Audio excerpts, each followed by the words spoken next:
Wait. Hello, hello. It's been quite some time since I've been on here because I've been very busy. Alright, we're gonna play Beacon Pines the day before it comes out. And I played the demo for this, I think, I want to say a little bit, probably about a year ago today or like something like that, for the Indie Houses Showcase. And I loved it. And I've been just closely following it since, which is neat. They had a little booth at Seattle's Indie Expo that I got to see while I was out at PAX, which was fun. So yeah. Uh, let's see. If you don't know what Beacon Pines is, it's kind of like you can find different dialogue that unlocks like different stuff happening in the game, which is pretty fun. Where we left off, we had like some crazy shit happen. I like the like emo cat who's sassy. All right, dear reader. Allow me to introduce you to my book.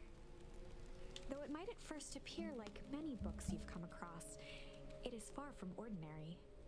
You may, therefore, have some misunderstandings about its nature. The story that awaits you has not been fully told. In fact, its conclusion is not yet known, even to myself. It is in that way that my book is special. It is in that way that you are special. Without you, there is no story. Chapter 1. Normal isn't what it used to be. This is a story about change. Nestled in a shallow valley is the town of Beacon Pines. Far from the town square, across the river, past the neglected welcome sign, a young boy walks alone at dawn.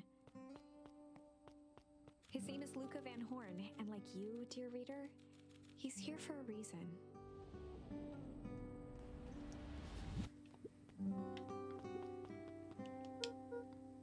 Hey, Dad. How are things going? Today's the first day of summer vacation. I start middle school next year, I guess. I was 6 years old when you died. Alright, I remember. It starts off pretty sad. And it's been 6 years now. From here on out, you'll have been gone longer than you were here. That's sad. It feels like that should mean something. Mom always said that this tree was your favorite spot in the world. Me too. Hey, Luca. I feel like this guy's gonna have a Spike voice. I think I'm gonna give him this, should we give him a country voice? I feel like he'd be like, I knew I'd find you here, you know? Rolo was Luca's closest friend. He possessed many fine qualities, but subtlety was not one of them. Oh man, alright. I think I gotta commit to the country accent for this guy. It just seems fitting for him. Well, after I banged on your door till your gran answered, after I checked the pond, and climbed up to the tree house, then I knew I'd find you here. Rolo finally noticed the tears welling in his friend's eyes. Oh. And the flowers on the grave. Damn. Oh, yeah, right. You and your mom always did this on your dad's birthday. Yeah. I didn't know if you were going to keep doing it now that your mom's gone too. Wow. This guy's just on a roll. On a roll, right, Rolo? See what I did?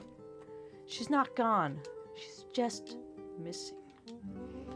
Sorry, I meant to say since she went missing. She's gonna come back, Rolo. Of course she is. Damn. This poor kid. Okay, Dad. See you next time. Oh. I think I'm ready to get out of here. Sure, lead the way.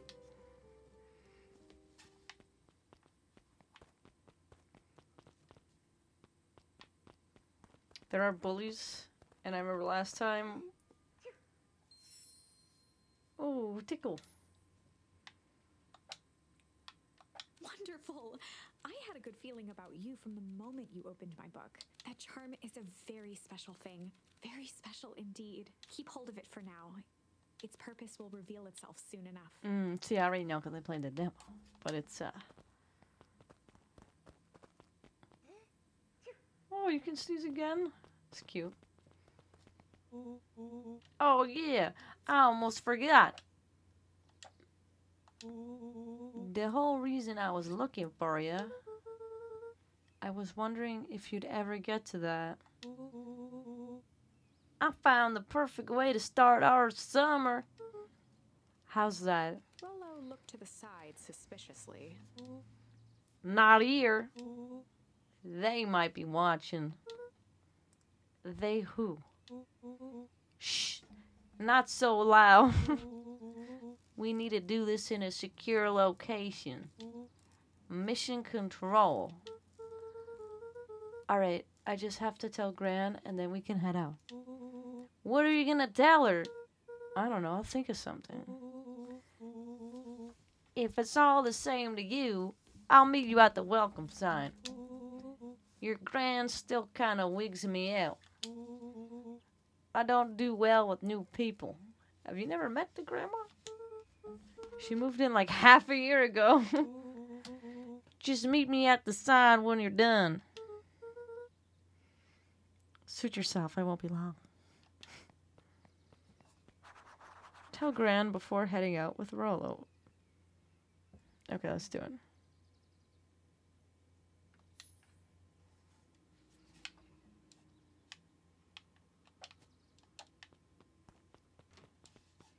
Dear reader, forgive me for this interlude. Remember that charm you found in the dandelion patch? There are more of those special charms to discover. Oh, I can unlock more in the house, I think. They've been known to reveal themselves to those who are willing. Some of them can be found in this very house. Yes. I think there's 2 or 3 in here, so let's see. One of his father's old stethoscopes. Oh, is he a doctor? Spent countless hours listening to anything and everything with it. Not for years, though. That's sad. I'm sorry, Luca. That looks like a comfy chair. Ponder.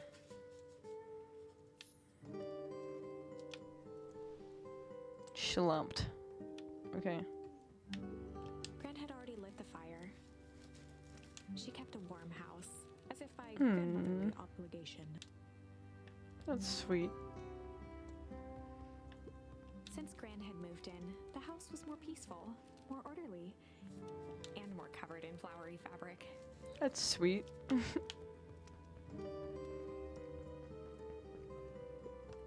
Just some dusty knickknacks. Anything here? Or does this automatically lead me out? Okay. Let's go upstairs.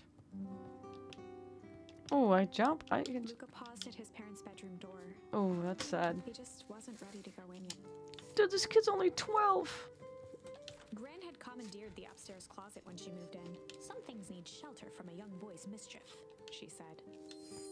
Hide. Okay. Neat.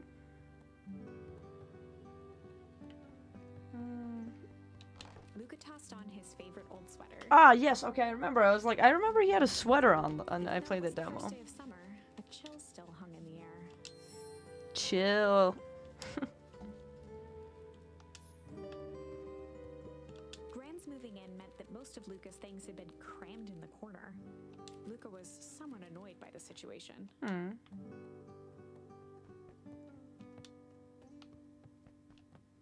I get on the bed? No. Oh, we got a good amount of reactions, or. Gran's bed was undisturbed. Luca didn't mind that she had a habit of falling asleep in front of the fireplace. It meant that he could read late into the night. That's cute. That's such a like little kid thing to be excited about. I remember always having like either my DS or my PSP, and I'd have to like close it up, put it under my pillow, pretend I was sleeping. I think we got everything up here.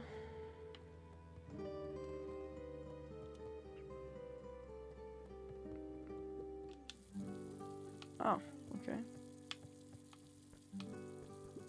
The only piece of furniture Gran had brought when she moved in was an old hutch. Hutch. Oh, there's this guy who likes her prune juice from the demo that I remember. Is this? Can I also? Oh no, I can't. That's okay. A pair of dull scissors, a broken can opener, a mostly empty bottle of glue, and some loose string. Junk. An array of prepared meals crowded the refrigerator, each labeled with the day of the week. Oh. I think. Oh my, this is quite exciting. I am now certain that you are the one I've been waiting for all these years. You'll recall I was a bit coy regarding the use of charms earlier. Excuse me, I tend to have a flair for the dramatic. Okay. You are about to encounter your first turning point. Oh, I think I have to choose to like lie to my grandma or be honest in this scenario. There are certain times in this tale when everything hinges on a single word. Step forth, dear reader. Okay. A sturdy old wheelbarrow. Look at me skipping. Young Luca would spend hours hiding in the bushes, waiting for a chance to jump out, and she always enjoyed humoring him by feigning terror.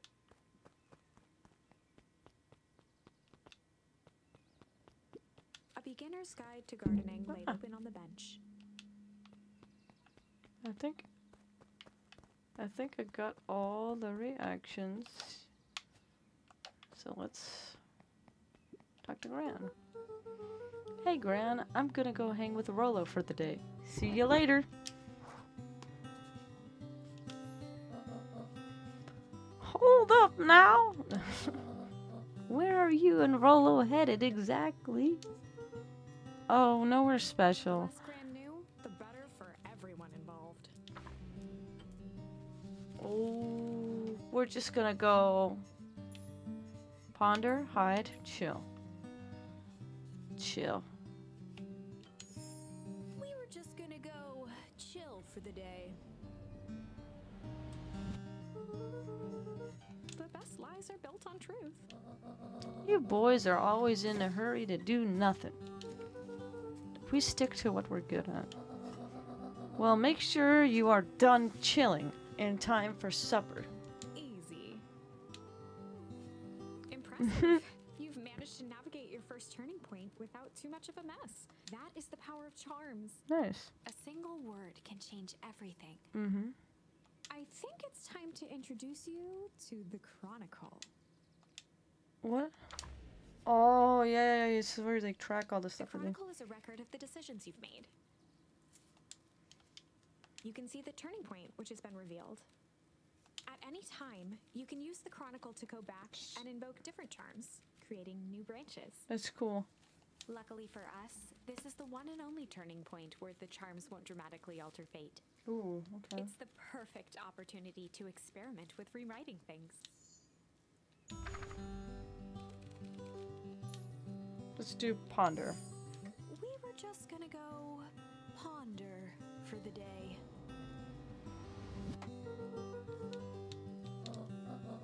What are you guys gonna ponder about? This was Luca's chance to sell his alibi. You know, big stuff, small stuff, medium, mostly medium pondering. Nailed it. Well, make sure you don't overburden yourself with a preponderance of pondering. Oh, forget it. Off with you now.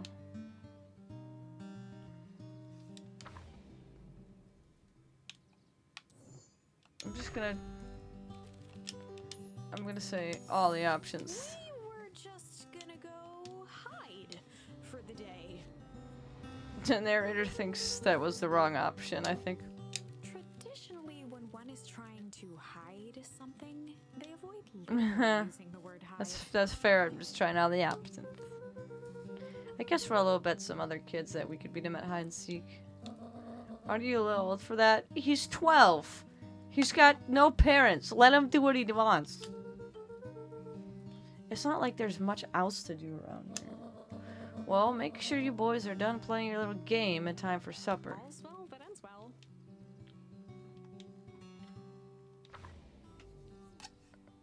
This is the only one that doesn't matter. Okay. So, no matter what choice I do, it doesn't matter. So, we're good to go. Oh, and Luca. You and Rollo stay out of trouble. I know. Get in trouble with Rollo. That's cute. Alright, we can shut the water off, I guess.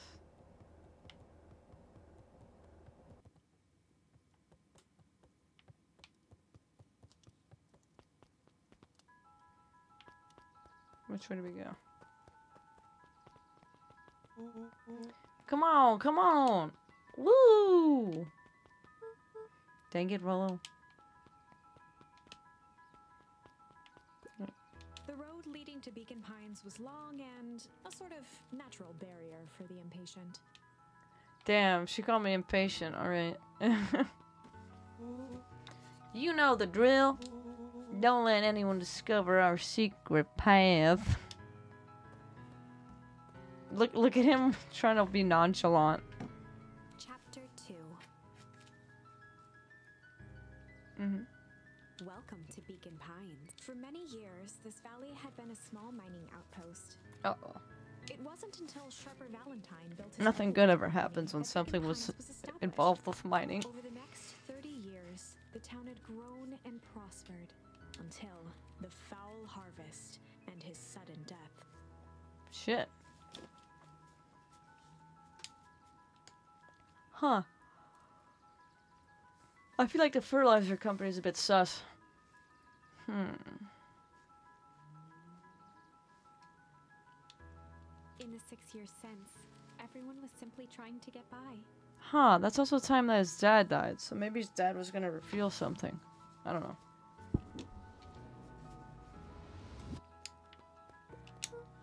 Hey, Mr. Kerr. Hey there, pal. William Kerr was the CEO of Perennial Harvest Company. I don't trust this guy for a second. He had become a fixture around town over the past few years.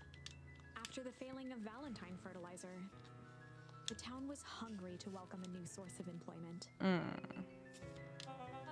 Excited for the big festival? Oh, I'm sure. Come on now. When I was your age, there was nothing more exciting than a town festival. The food, the music, the dancing. Sounds pretty alright. You're gosh dang right it is. I'm looking forward to letting off some steam myself. Make sure to invite all your little friends. I couldn't keep Rollo away if I tried. Excellent.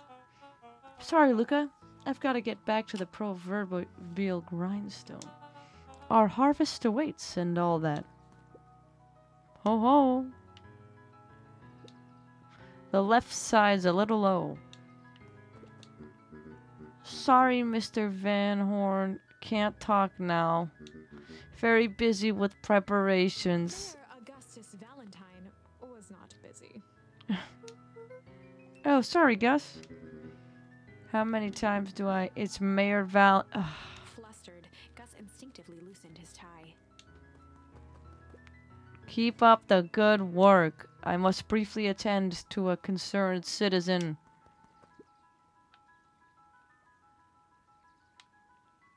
Huh? It's nothing. Keep at it. Alright, what can the mayor of Beacon Pines do for you today?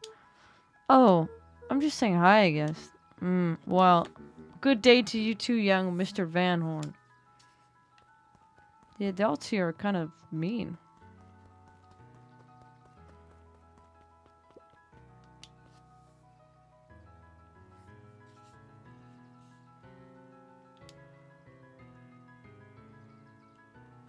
Oh, right. I remember last time I was standing there forever because I didn't know that.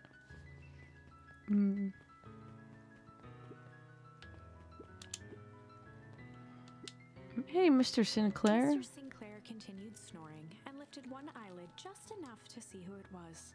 A tactic he often used to avoid undesirable conversation. Okay. Yoo-hoo, Mr. Sinclair. Bah, I'm sleeping, don't you see, boy? Sheesh. My bad.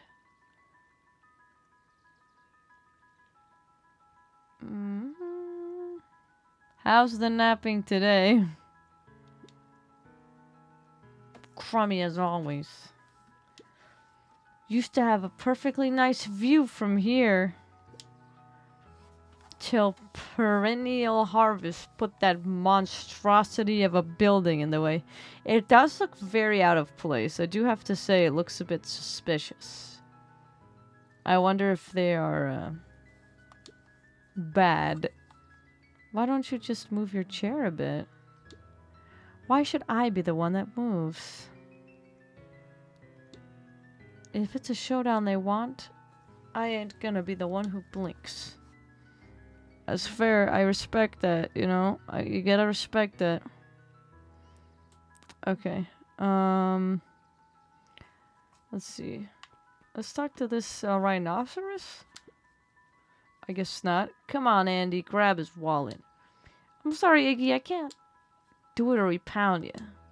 Yup. Yeah, but Mom said... Yeah, but... If I had a nickel for every yeah, but... I'd be freaking king of nickels. Ain't that right, Tish? Yup. Seems like that's what Tish kind of would just be kind of like a yup. Ho okay, you know? Alright, let's check out this guy over here. Oops. Mr. Van Horn, do you have a moment? It's just Luca. Golly, I'm sorry. It's my first week at Perennial Harvest. He pulled a pen from the pocket of his sweater vest and began to frantically jot something down on a clipboard. Wonderful, it won't happen again. If we are going to be on a first-name basis, then you can call me Pete. Oh, nice to meet you, Pete. Sorry, what are you writing? Oh, just documenting. Gosh, it's exciting to be part of something so darn special. You know, it's not just about new fountains and phone booths. We're gonna change the world. And it all starts here, in Beacon Pines. Isn't that amazing? Uh-huh. Anyway, I'd better get... Oh, that reminds me. We'd love to hear your thoughts. My thoughts? You bet. If we're gonna change this town, we need to get every detail right. That sounds intense. Ha ha ha. Changing the world is intense. So, what do you say? Could you answer a few questions? Well, I guess if it's quick. Wonderful. Open to answering a few quick questions. One down. See, it's not that hard, is it? Oh, okay, we're going already. Question 2. What is something you love about Beacon Pines? I never really thought about it before. Perfect. It's the only place I've lived. See, that wasn't so painful. Pete stopped scribbling and glanced up from the clipboard. Was it?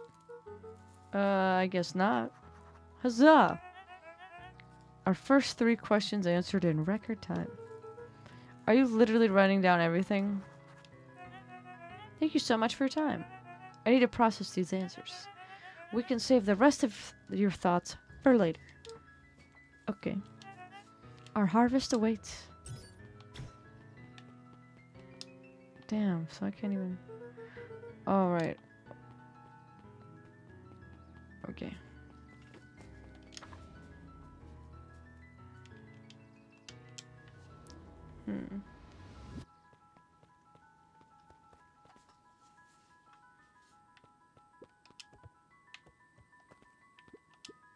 Mission control. Oh, this is the sign.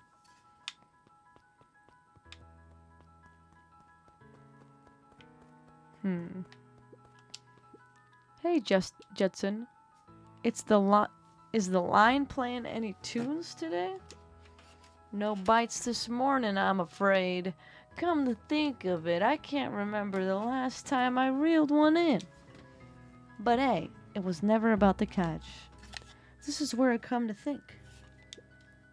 Yeah, that's what my dad used to do here. That reminds me. If you ever want his chair back, I've taken to standing recently. Keeps me from falling asleep at the reel. If you don't mind, I think you should stay. It should stay. Not at all. An empty chair makes for a great listener. That's cute. Whenever Luca saw his dad's chair by the pond, it reminded him of the days they'd pack up a couple of sandwiches and fish until sundown. Oh.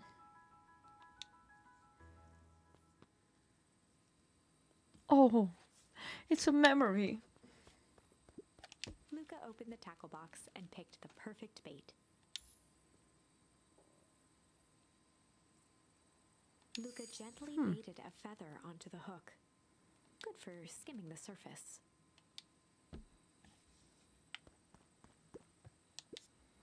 Give it a good cast now.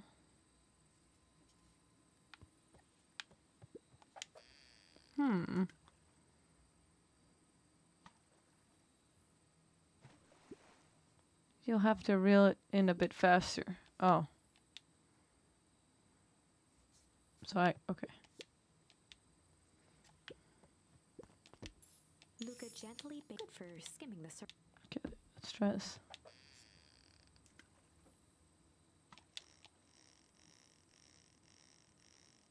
Oh.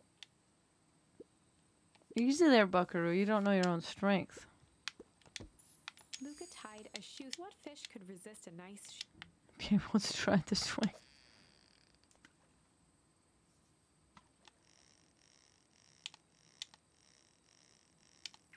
Trust me, I practice in Spirit Fair. I got this.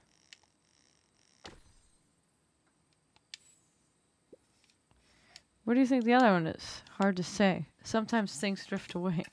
That's not fair. No, it's not. Well, whatever it is, I hope that the other boot at least has a sock to keep it company. Luca gently baited a feather. Okay, let's try. Maybe we'll find the other boot.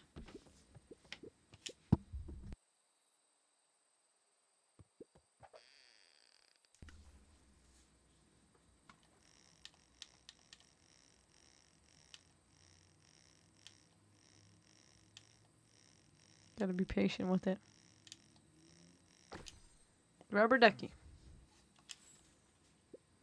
Well, I'll be switched. It's your old rubber ducky. You were just a little drooling ball of fur when you lost that. Cried for days. I told you it'd turn up. Hee hee.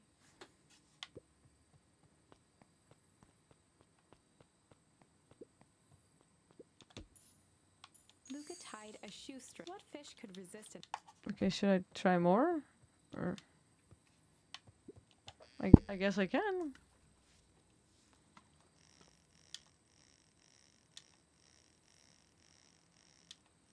Looks like I need to find 4 items. Oh. No, it's just a... Okay. Alright, got it.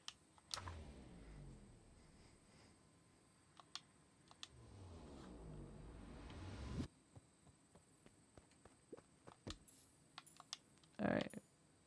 We did both of these, so now... I suppose, what's the next step for us? Oh. Take it. Oh, it's the memory.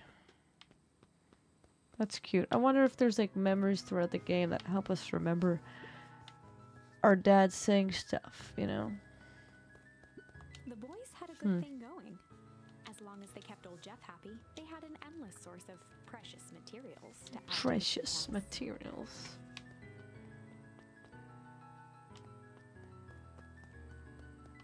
I think I gotta go up here. Keep out. After Luca's father had passed, Rollo became obsessed with them building their own Hank atomic star scraper. It was some time before Luca realized it was Rollo's way of keeping him occupied. That's sweet.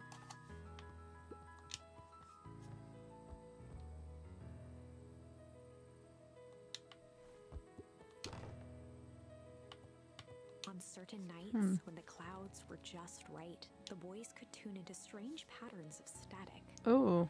Rollo thinks it's aliens. He always thinks it's aliens. Interesting. Oh.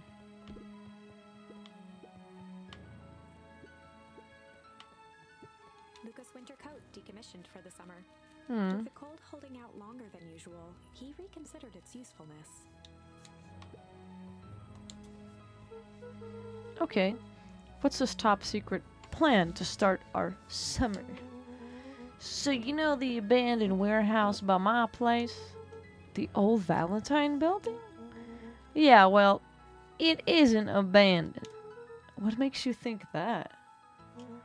Get this. Last night it was glowing. Glowing, are you sure? Kinda. That place has been empty since the fall harvest. Yeah. Who would even want to poke around that place? We would, Rolo. We would. Wait. It's just a busted old warehouse. I mean, we could do some research at the library. You want to actually go to the warehouse? What do you expect to find? Answers.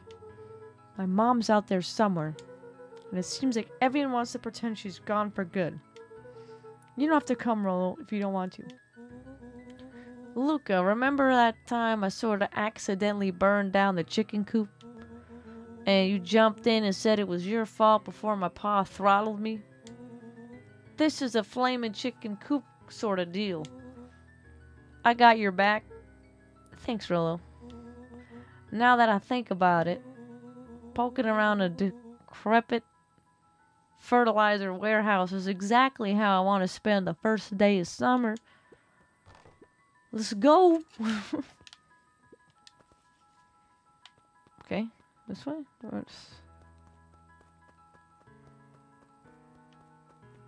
Or do we go?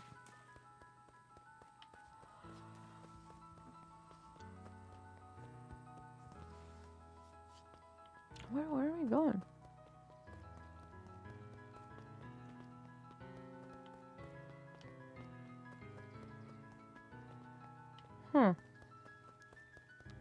Is it down this way?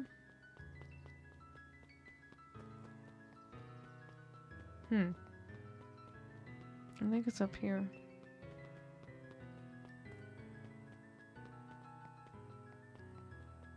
No, that's definitely not where it is. It's...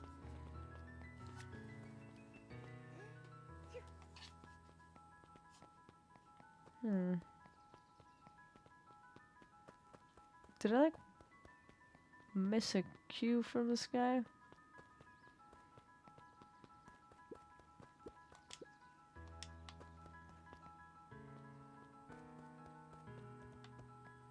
Where did he go? I'm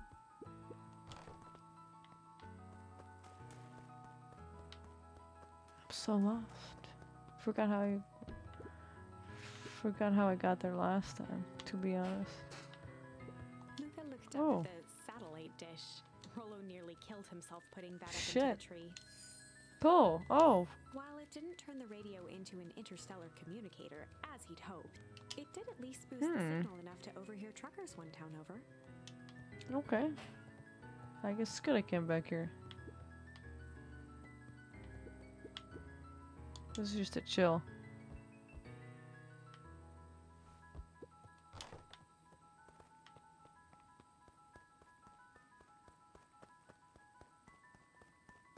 Where did he go though?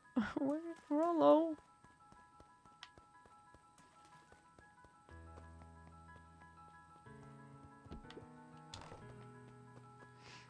It actually might be further. Yeah, through the town. I'm just catching my breath a bit. Go on, I'll catch up. Oh, how cute.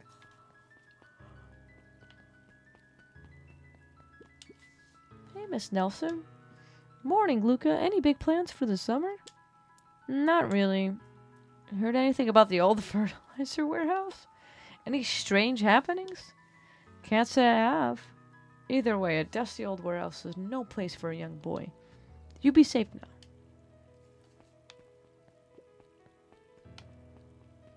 Miss Hatch could often be found near the fountain. Too absorbed in a book to be distracted. Aw. To wander down the wind path, unaware of the danger ahead. Fourth wall break. Very sweet. Oh, this is getting good.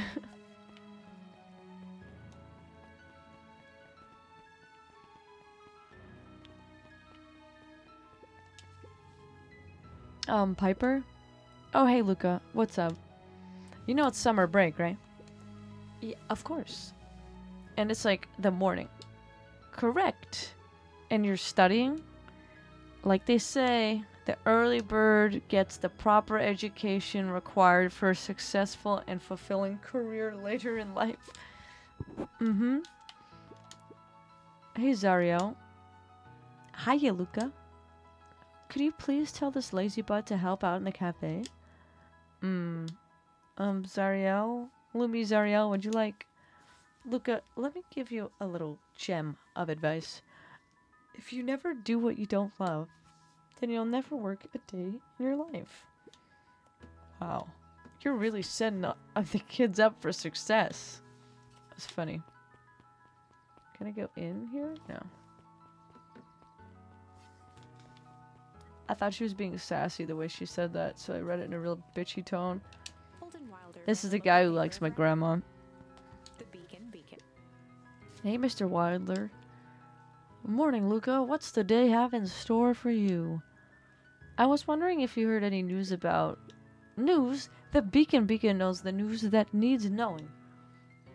Any news on the old fertilizer warehouse? Nope.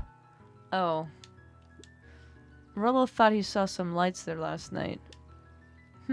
Rollo ought to be careful poking around that part of town. The winds of change are blowing. And change is a dangerous animal. Okay, it seems like everyone knows something's going on but me here. Change. Luca, just the fella I was looking for. Hey, Roxy. What's up? Oh, right. Rendezvous with Roxy. This is an important turning point. The first time where your charms will change the course of fate. And currently, we only have one suitable charm at our disposal. Oop. Have no fear, we can always return later using Cool. once we find more charms. Well, now I'm just rambling.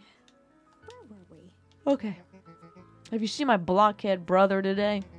He skipped out before breakfast. Well, not really, no. Can't say I have. Can't say or won't. Roxy, would I lie to you? Luca, what up? I almost forgot to tell you. Roxy might be lurking around here. This is one of her favorite places to stand around and be useless. Rollo. So we need to make sure she doesn't spot us. Rollo. Why are you doing that turning thing with your body? Boy, you're not scared, are you? She's harmless. And a chump. And she's right around the corner, isn't she? Don't mind me just over here lurking uselessly.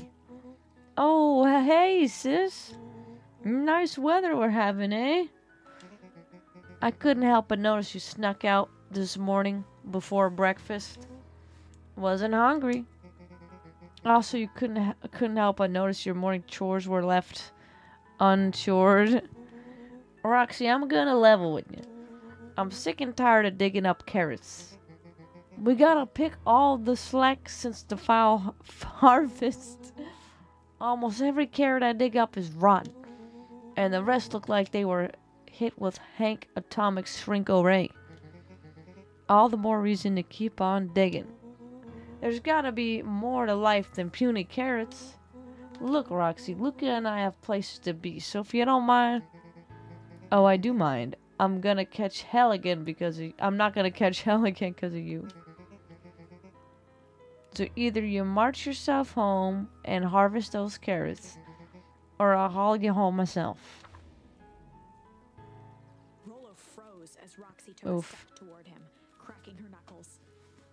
Luca knew he had one chance to save his friend from being dragged home. In the past, he found the best way to deal with an enraged Roxy was to be a little chill. In the past, he found the best way to deal with an enraged Roxy was to be a little chill. Damn. Come on, Roxy. It's the first day of summer. It's the sun's shining. We just want to take it easy. Let's leave tomorrow's problems for tomorrow. That's great and all, but Roll's problems have a way of becoming my problems. And Pa always says tomorrow's work is best left for yesterday. March your you big oaf. Aw, rats. I expect a full report about the Valentine place. A full report! Oh shit, I'm going there alone? This is different from the, So Fitz. What are you up to this lovely day? Nope. Hey, cool, cool, cool. Sharper Valentine, founder of Beacon Pines. Never underestimate what a great man can do given time. A bit much, if you ask me. Yeah, something's amiss over here. Okay. Oh. Okay. So let's try to go alone and see what happens.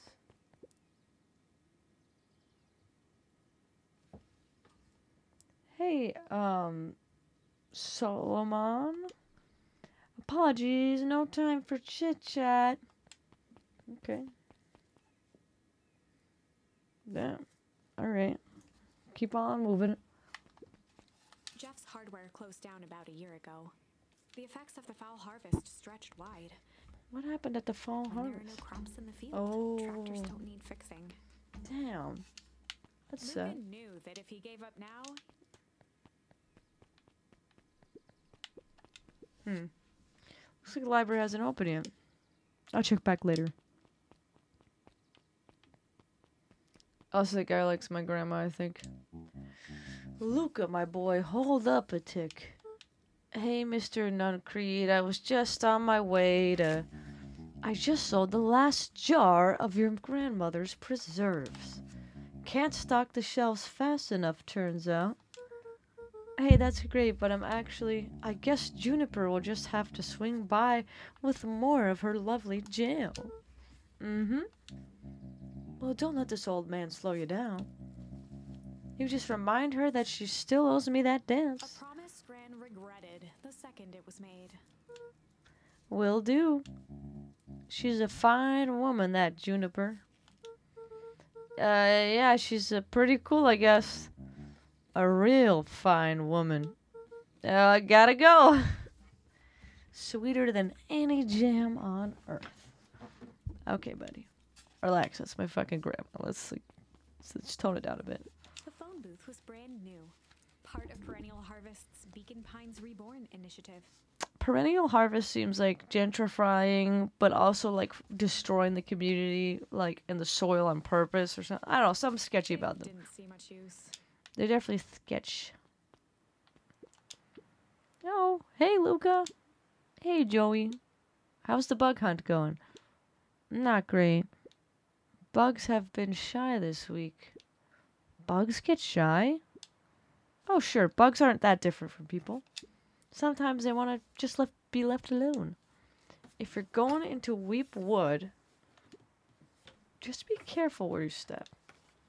No bug crunching. Got it. They don't want me to hurt the bugs. How cute. I'm trying to unlock more dialogue. No. The path led into a... No, fuck. Fuck, I need to go back. The fence thrummed with a gentle electric... Fuck. No.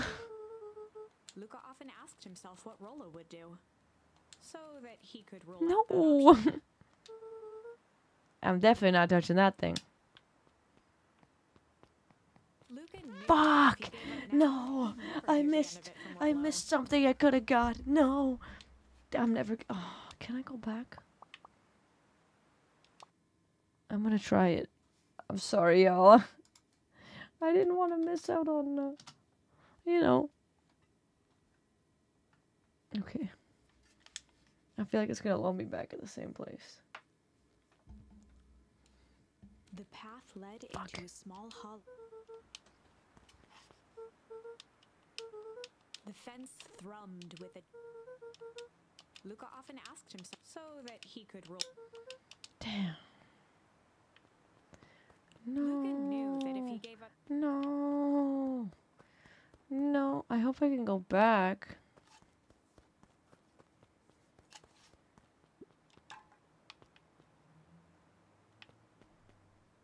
I gotta throw this at something. I forgot what. As sparks flew from the fence, the light atop that section shut off. 2 bulbs remained.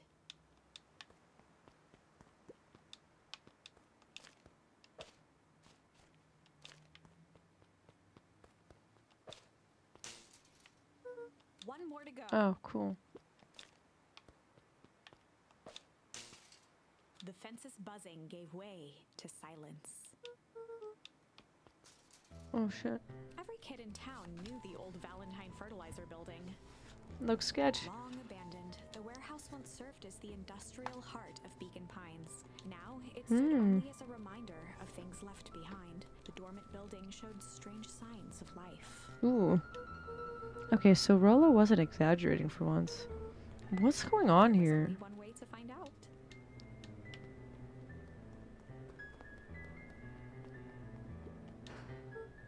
Well, it smells awful. Too bad Rollo's not here. He'd have no problem poking around in there. The hose emitted a subtle sound. It was actively draining some kind of liquid. Ugh. The water looked almost diseased. Ugh. It flowed slowly into the woods. Maybe that's what's killing the crops.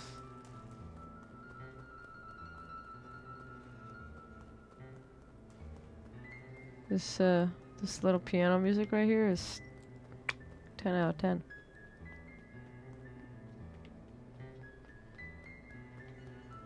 Okay, let's try to get in here. Locked. Luca thought he heard faint sounds coming from the other side of the door. He pressed his ear against the cold metal to hear better. A zipper? The Footsteps? sound of footsteps grew louder. Shit.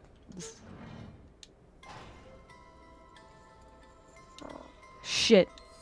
The heavy steel door knocked Luca to the ground. Disoriented, he looked up to see an imposing figure silhouetted in a green glow. It lunged toward him.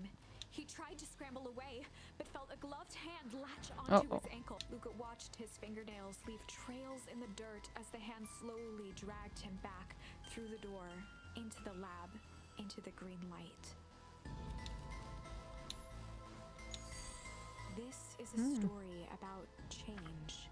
It was far from the sort of change Luca imagined for himself, but change is, after all, a dangerous animal. The end? I probably should have warned you about this. Damn. There are many paths that our story can take. Most will end in tragedy. Oh. Don't let that discourage you. We will find the ending that this story deserves. I just know it. From here on out, a charm will have a check mark when it's been used to its full potential at a given turning point. Now, let's try something different.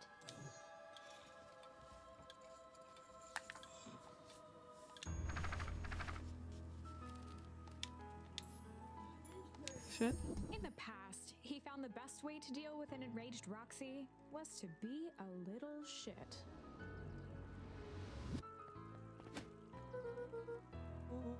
Make a break for it. What have you done? Did that little shit just kick me? What all you want, little twerps? You're gonna come home eventually.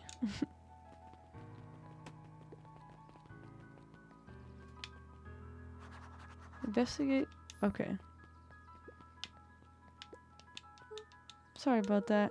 Aurora can get overexcited sometimes. Solomon Valen, current ward of and future successor to the Valentine fortune, huffed as he brushed off his pants.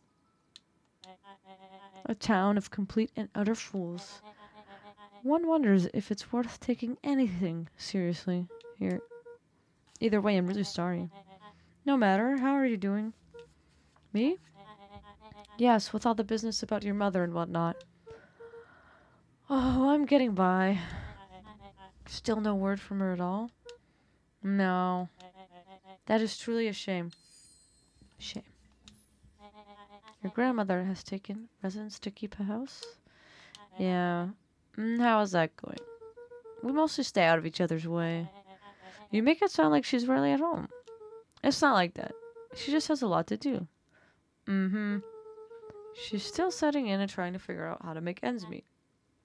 Indeed. Well, count your blessings. It's better to have a caretaker who is rarely around, in lieu of one who tries to compensate by smothering you with attention. That doesn't sound so bad. Trust me when I say, it's best to rely on yourself. Family has a way of creating more problems than they solve. Oh shit. Is that... Solomon? Trifled a gesture toward the approaching heiress, Valentine. Speak of the devil.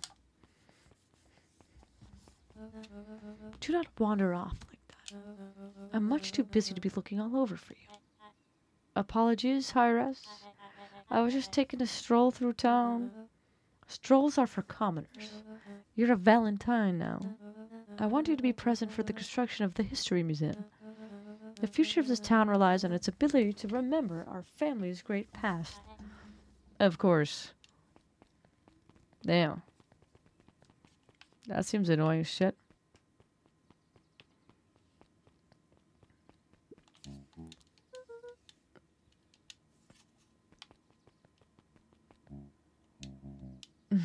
Boy's got too much of his father.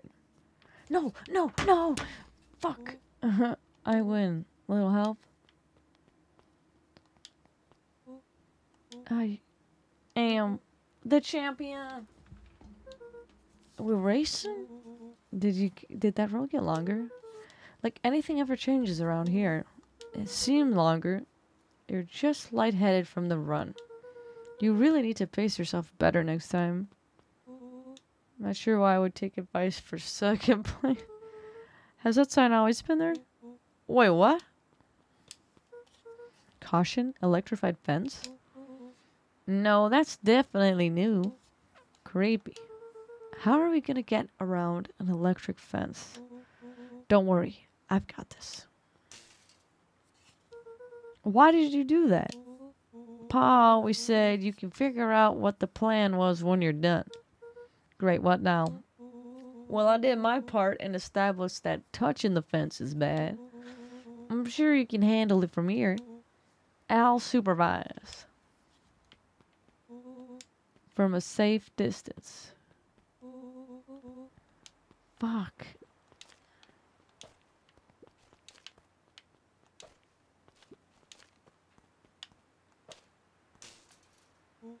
Whoa, you're a genius.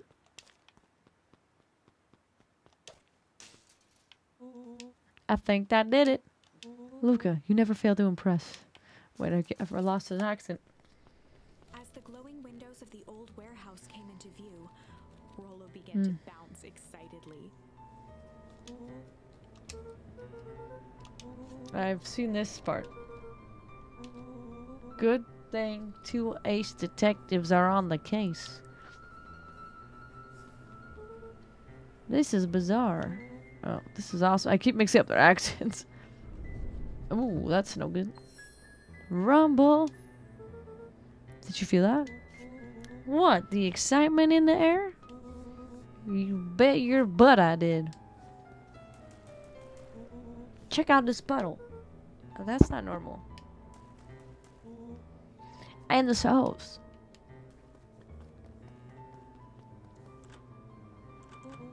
Oh man, the door's locked. Try harder. No dice, it won't budge. Oh well. The dumpster is new, right? I bet it's got stuff in it. I can't really see what's in it. Who did all of this? My nose is itching. I think I smell some treasure. Are you sure that isn't hazardous waste? Just help me get in, Rollo. It would be my honor to throw you in the trash. Come on, Lady Luck. So what's in there? Let's see. There's a squishy bag of squish. Wow. A good inch of stagnant sludge. Your natural habitat. Wait, hold the phone? Hold 2 phones. Check these bad boys out. Are those walkie-talkies? Just like Hank Atomic communicators. Do these actually work?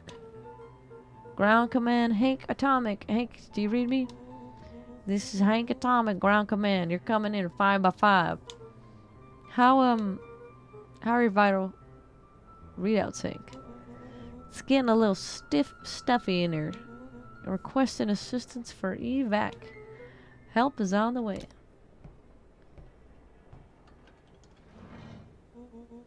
What was that? Someone's coming. Give me your hand. I'm trying. My hands are covered in squish. Scoot over. I'm coming in.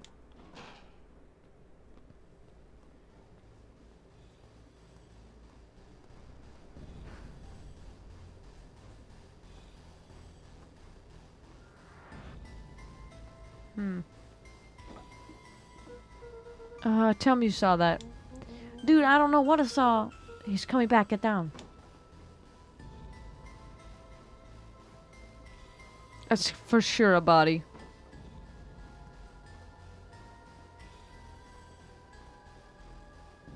The boy sat petrified under the weight of the bag. Oh God, tell me that's not what I think it is. Look, do you know what separates run-of-the-mill detectives from ace detectives? A ridiculous fact. When the chips are down, ace detectives dig deeper for clues. Felt around at the large sack which burdened them. Aha! He snapped off a tag from just within a small zipper opening in the bag. It's some sort of badge or some. What's it say? Bull held the badge up to a faint shaft of light within the dumpster. Dr. Prescott Deep Engineering? It's a name tag. Who would throw away a bag full of slimy old name tags? I think it's just one name tag in a bag full of something else. Okay. I think we should make a break for it. Stay calm. This is no time to panic. I'm not panicking. You're panicking. Earl, calm down. You don't have to squeeze my hand so hard. Dude. I'm not holding your hand. Quit messing around. What other slime-covered hand would be in here? Ah! This took quite the turn. I am beginning to see the benefits of your run for our lives plan. Right, we've clearly established that I'm a faster than you, so I'll go first. Why not go together? Flaming chicken coop, Luca. I'll make sure the coast is clear. After I go, count to 100. If you hear me yell, run. If you don't hear me yell, run. Actually, either way, haul ass.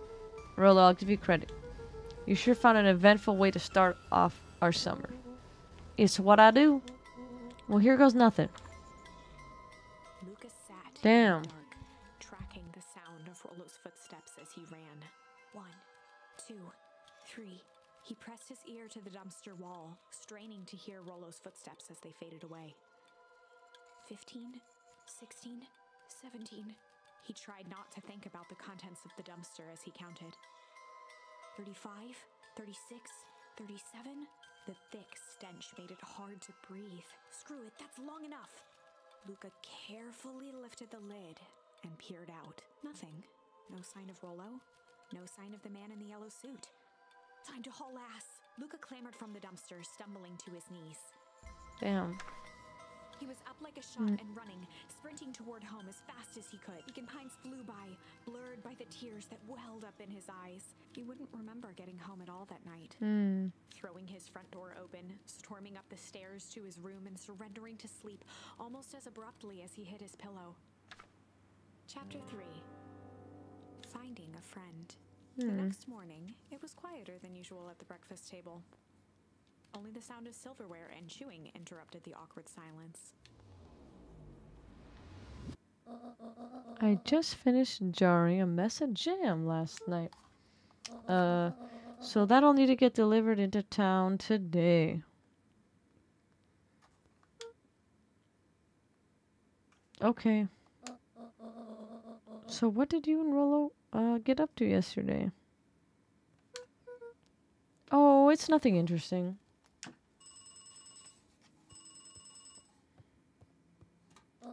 Hello?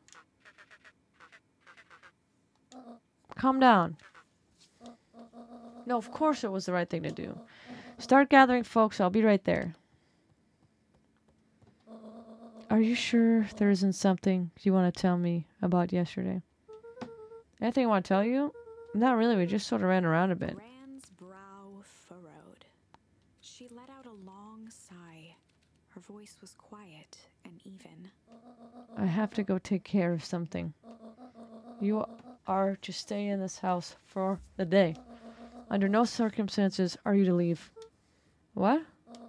If I'm not back by dinner, there's stew in the icebox. But nothing. You are to stay here, understand? Yeah. Say it. I'll stay here till you get back. Good. Maybe Gran knows. Oh, and Luca, you left the icebox open yesterday. We're not made of money, you know. Well, that was strange.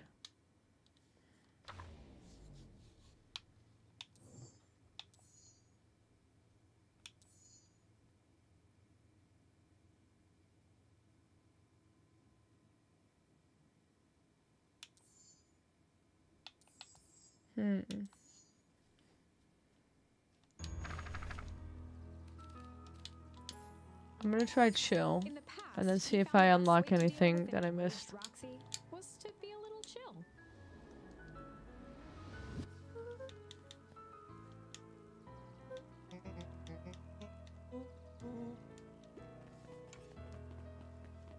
Okay, cool.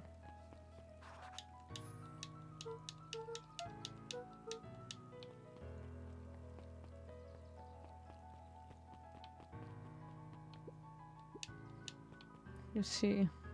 Jeff's hardware closed. The effects of when there are no crops. I'm gonna see if hopefully I can go back. Hopefully I didn't miss anything.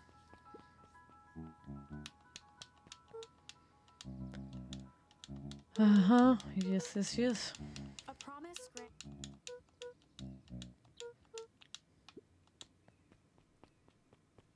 It's good that you can go back no matter, like, you know. Luca peeked up at the beehive. It appeared to be deserted. Oh, look at this whole...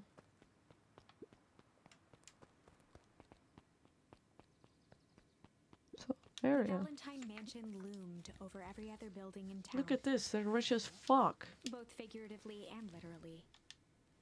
Okay.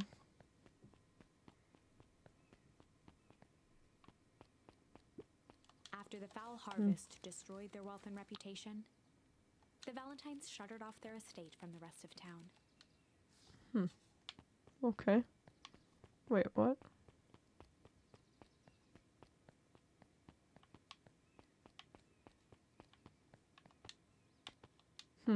Maybe we have to go back here later.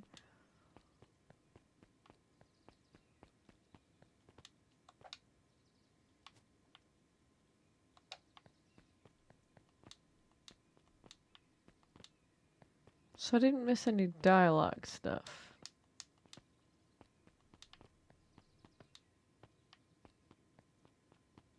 I just missed seeing this huge fucking mansion.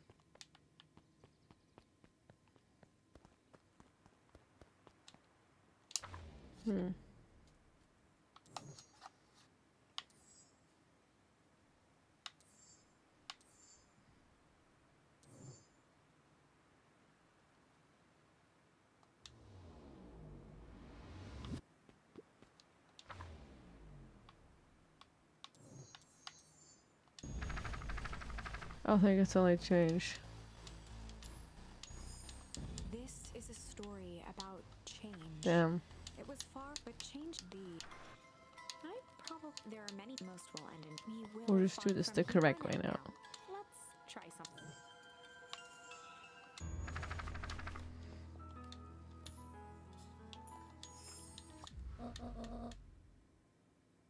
Are you sure there's anything you want to tell me about yesterday? Not really. Okay. Yes. Got it. Boop. Okay, cool. Damn. Sorry, Graham.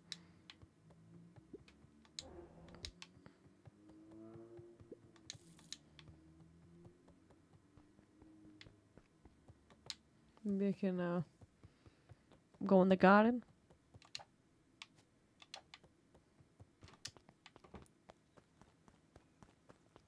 I think I've unlocked all dialogue options here.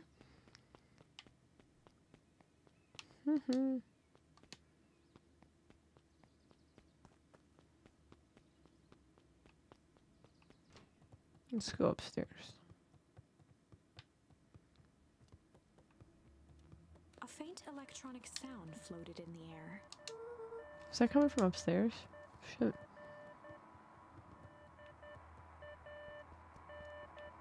Is that like Morse code?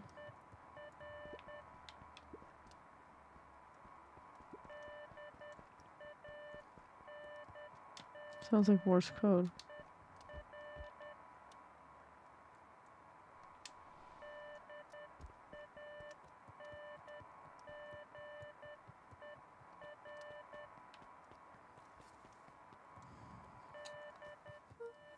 Hello?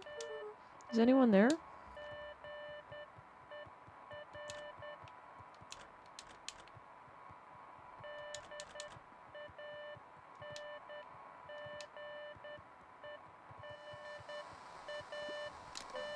Hello?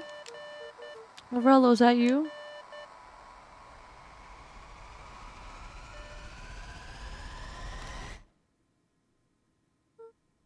Over? Strange. Luca glanced at the now silent walkie-talkie. That's not a good sign. What to think. Very much a bad sign.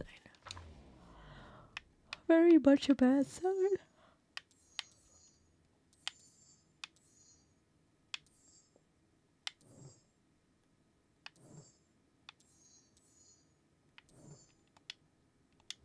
Okay.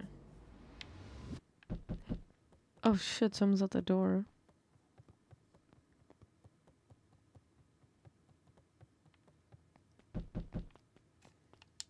Oh, hey, Roxy. This is about me accidentally kicking you yesterday. Is Rollo here? No. Look at me, Luca. This is serious. Is Rollo here? No, I haven't seen him since yesterday. Rollo didn't come home last night. What? A pit formed in Luca's stomach. Where was the last place you saw him? We were playing around in Weep Wood, and then it was late and we went home. Weep Wood, if he's alive, I'm going to kill that little creep. Is there anything else? Anything you said? Luca's mouth felt dry. No, we were just messing around. Okay. I need to go let other people know to check the woods. You stay out of trouble. Go see if he's hiding in the library or something. Luca could feel his heart beating in his throat. Damn. Rollo. Where are you? Check the library for Rollo.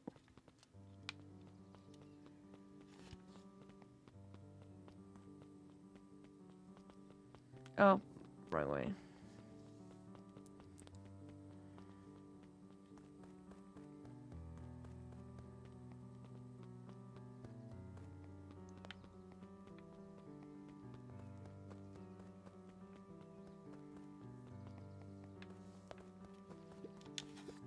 Hey, Bert. Have you seen Rollo? Nope. Though I've mostly been talking to clipboards. They're setting up lots of stuff for the festival. This one said he had to process the answers. I told him that was fine. I'll wait here until he gets right back.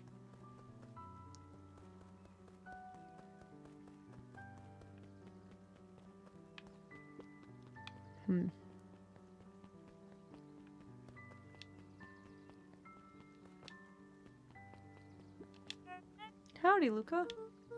Hello again, Pete. I'm not Pete, you silly goose. It's Toby. You could have fooled me. Well, hey, it's no problemo. The important thing is, we'd love to hear your thoughts. Yeah, I'm getting that impression. We're all a part of something special, Luca. And it all starts right here in Beacon Pines. I got that. Toby looked up from the clipboard excitedly. That's right. So how about you start telling me? Look, no offense, but I got my own stuff to take care of. Ah, you joker. We're all a part of this together. You let us know when you're free to answer a few questions. We really need to get back to work. Just a couple more minutes. If Roxy said she will be here, then she will be here. I just don't see why I'm standing around, doing nothing, and waiting for Roxy. When I could be standing around doing nothing, and getting paid for it. Come on, Lumi. Roxy needs our help. Ugh, my parents won't listen. No offense, but isn't Rollo always getting into trouble? Something feels different this time. What can we do to help? We need to check where the adults aren't. So I guess it's up to us to check Weepwoods. Our shift doesn't end for a couple hours. We could spend the time making posters. That would be great. I guess. Right. Fitz and I will check Weepwood. We'll be back later to pick up posters. I think my dad has a map of Weepwoods. Let's swing by my house and grab it before we head out.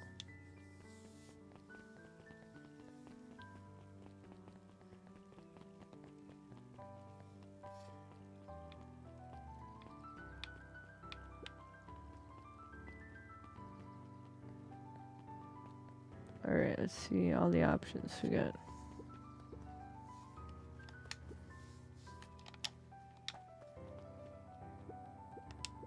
Hey Justin, have you seen Rollo? Afraid not. Is this the same flashback? Luca tied a small fishing with a log. Okay, let's pull.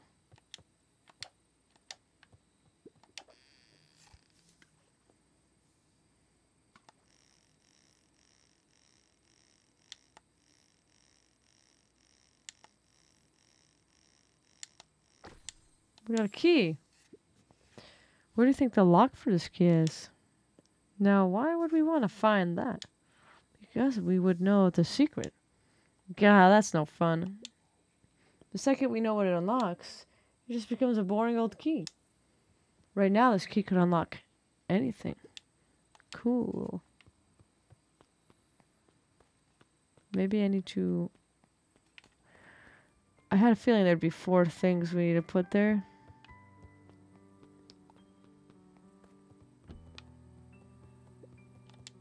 Oh. How did Rollo not get away, but I did? You know?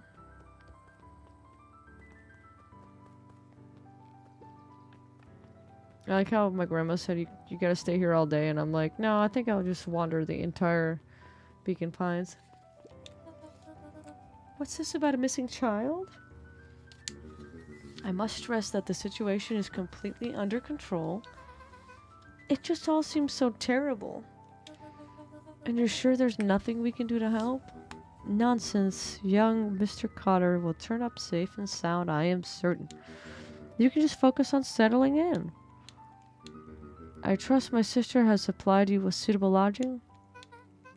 Oh yes, Miss Valentine has been more than accommodating. We were just telling our daughter Beck that... Now where did she run off to?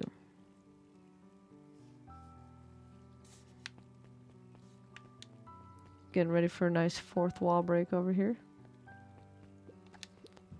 His eyes went wide in disbelief. What do you mean, vanished? That's impossible. You think the facility's gonna be gone? Oh my. He doesn't even see the danger he's in. Interesting.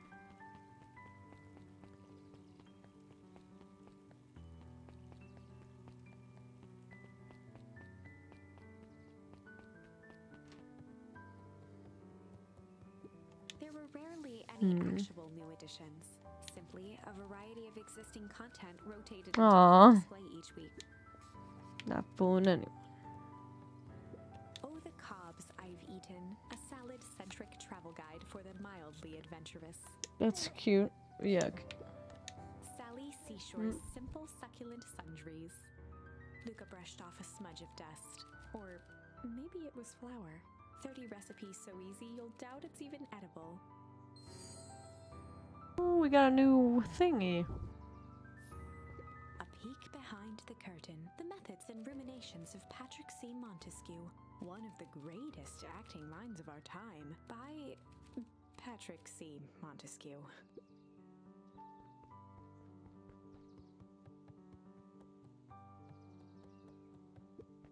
Mycological phosphorescence. More like my complete loss of interest. The bottom corner shelf was a dusty array of thick science books. Only one binding was clean enough to read. Cellular biology and the chemistry of mitosis. Boring. Hey, Jace. Oh, hey, Luca. Did Rollo come by? No. I was actually surprised. He's usually here early when a new issue drops. Rollo's the biggest Hank Atomic fan I know. Besides myself, that is. Well, if he does swing by, tell him to meet me you know where. I don't know where. No, he knows where. Oh, roger that, Space Cadet. The entire top level of the library was devoted to comics. Most of which were Hank Atomic and the myriad of lesser revered spin-offs.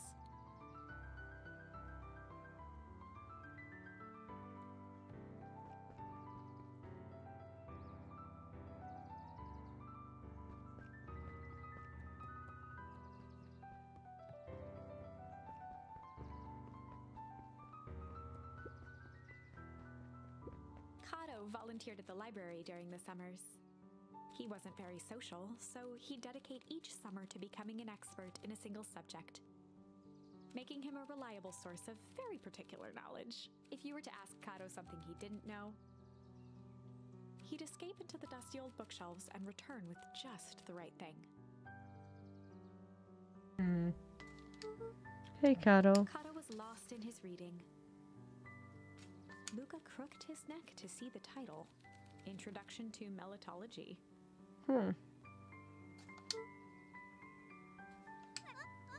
Oh, hey, Luca. You snuck up on me. Good book? Don't know, just started it. He gestured to the shelves. I'm literally running out of books I haven't read yet. So now it's on to the wonderful world of bees. Turns out bees are pretty cool. For instance, did you know that around 70% of bee species actually live in underground tunnels? What if there are two queens in a hive? They will fight to death for supremacy? Fight. That's interesting, but if you haven't seen Roll around recently, have you?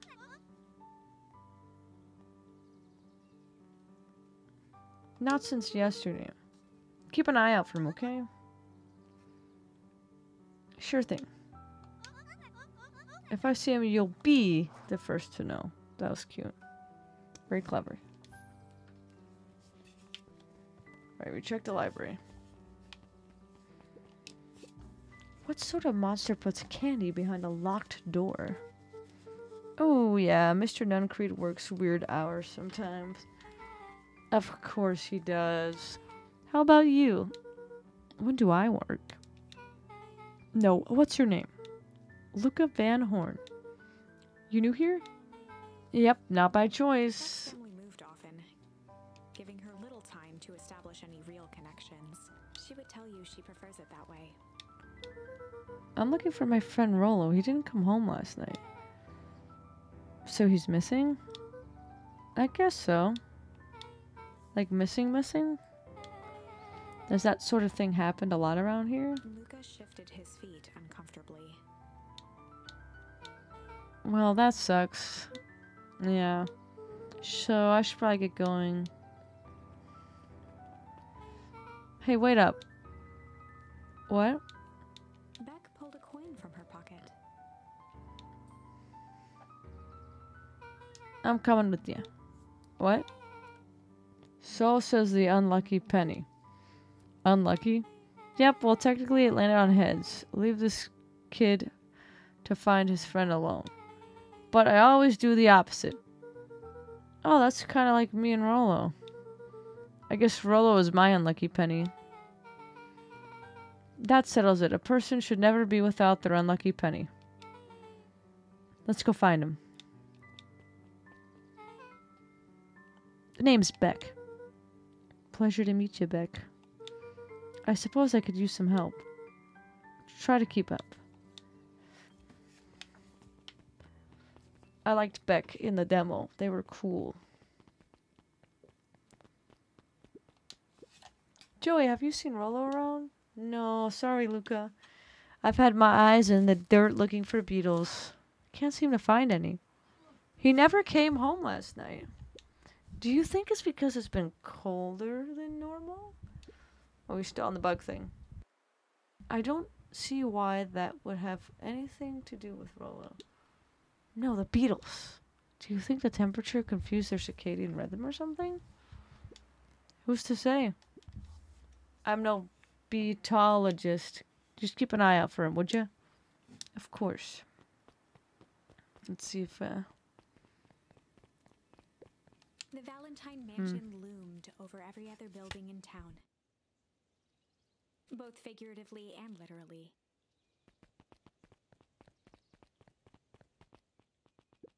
After the foul harvest destroyed their wealth and reputation, the Valentines shuttered off their estate from the rest of town.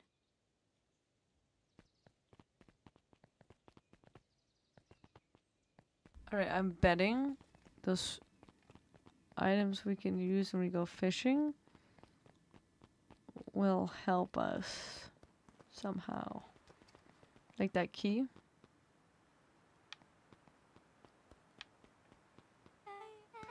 Hey Luca, it looks like a path goes this way.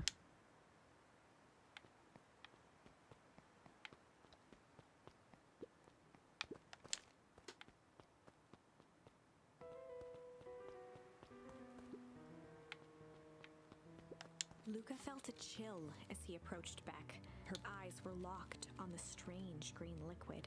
The nearby grass was coated in a fine layer of froth. This is sort of thing normal around here. Because puddles of glowing oozes are definitely not what I expected from this place. I have no idea what that stuff is. Well, the next obvious step is science.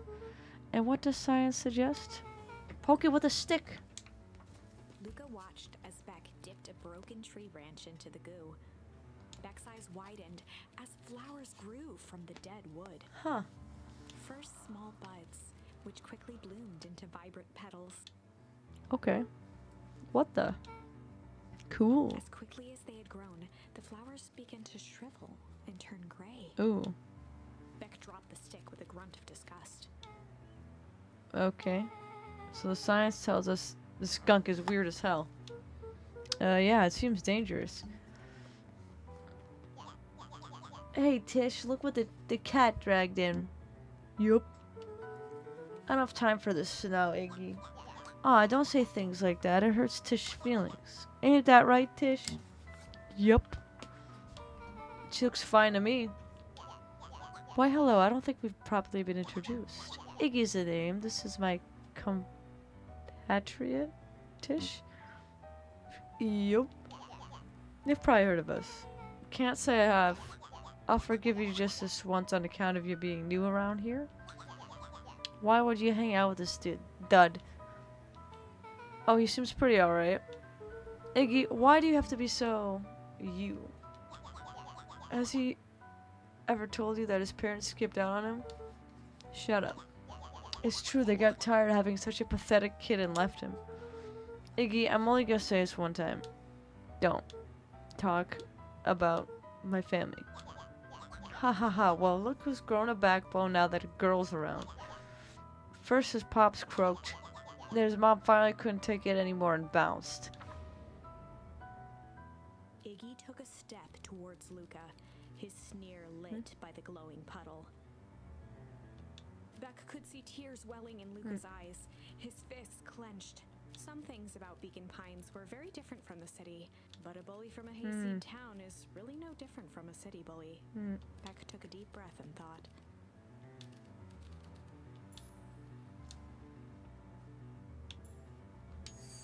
I'm gonna bust out this Time strange. to bust out the strange.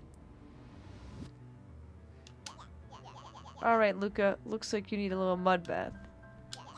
What's wrong with you, new kid? We're about to pound your friend.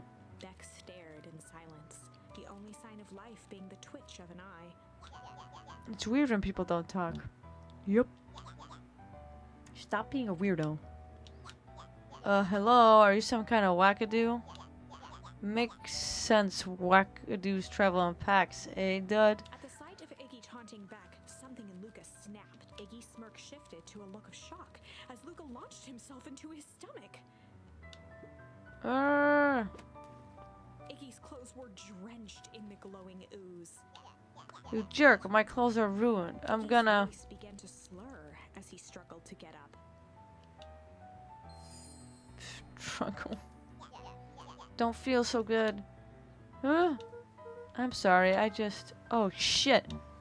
Yup.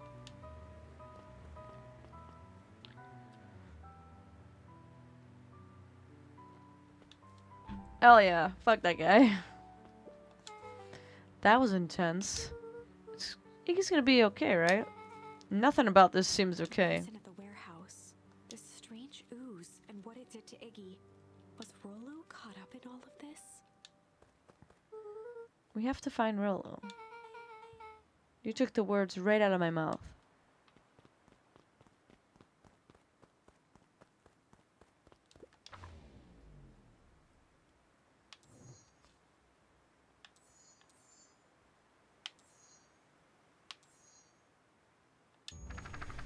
I'm gonna try it with Tickle.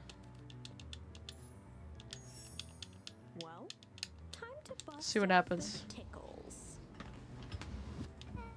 Hey Tish, wanna see something cool? Yep. Check it. Beck lunged forward and began to tickle under Tish's arms.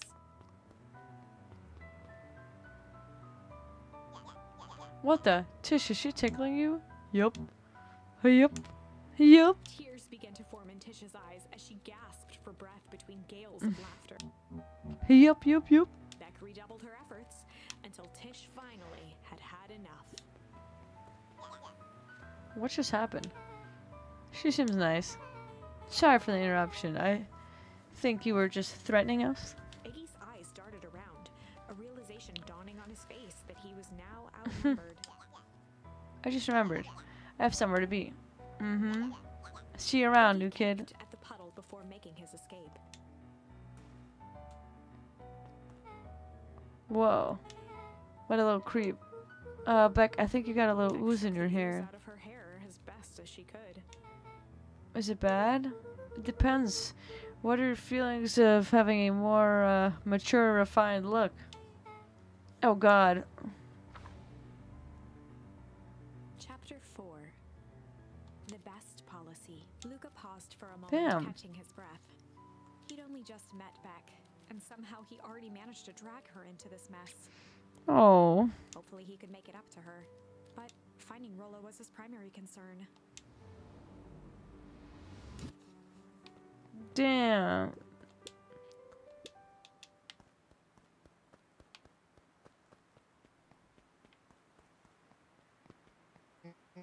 Luca, what the hell are you doing out here? And why did a kid with gray hair just run past us in panic? Roxy and Fitz looked drained. It was clear they'd spent all day searching. That's Beck. I don't care who she is. What happened? We were just helping look for Rollo. Luca, I need you to start telling me the truth. Roxy's temper could often be dismissed as the impatient patience of an older sibling. But this was the most intense Luca had ever seen her. Her eyes were wild and unfocused, looking straight through Luca. We're running out of time. In a torrent of rambled words and tears, Luca broke down. Rolo and I weren't just playing in Weep Woods yesterday. We were investigating at the old Valentine warehouse, but someone was in there in a strange suit, and we hid in the dumpster and a heavy bag dropped on us. And I think it was a body, and so we ran but got split up. And I ran home, and it's all my fault. And now my best friend may never come back. Wow. Just wow. Roxy, still exhausted and angry, softened briefly as her eyes hunted the ground in thought. With a determined sigh, she looked up at Luca. It's not your fault, Luca. Rolo's gonna be okay, I promise. Roxy drew herself up. I'm gonna fix this. Luca, go home. But I want to help. This is too dangerous for a kid. I can't just sit around. I have to do something. Roxy tried to think of the safest place to send Luca. Go back to the treehouse you two like to play in. Wait there in case Rolo shows up. Sounds like a plan? Luca wiped his cheeks and gave a quick nod. You did the right thing telling us the truth. Now scoot. You really believe this story? What other option do we have? Things have been strange around here leading up to the festival. My dad has been acting weird lately. Well, weirder than normal. Looking into the puddle, Roxy rubbed her arms to warm up. Why is it so cold here? This place gives me the willies. Wait at the treehouse in case Rolo shows up.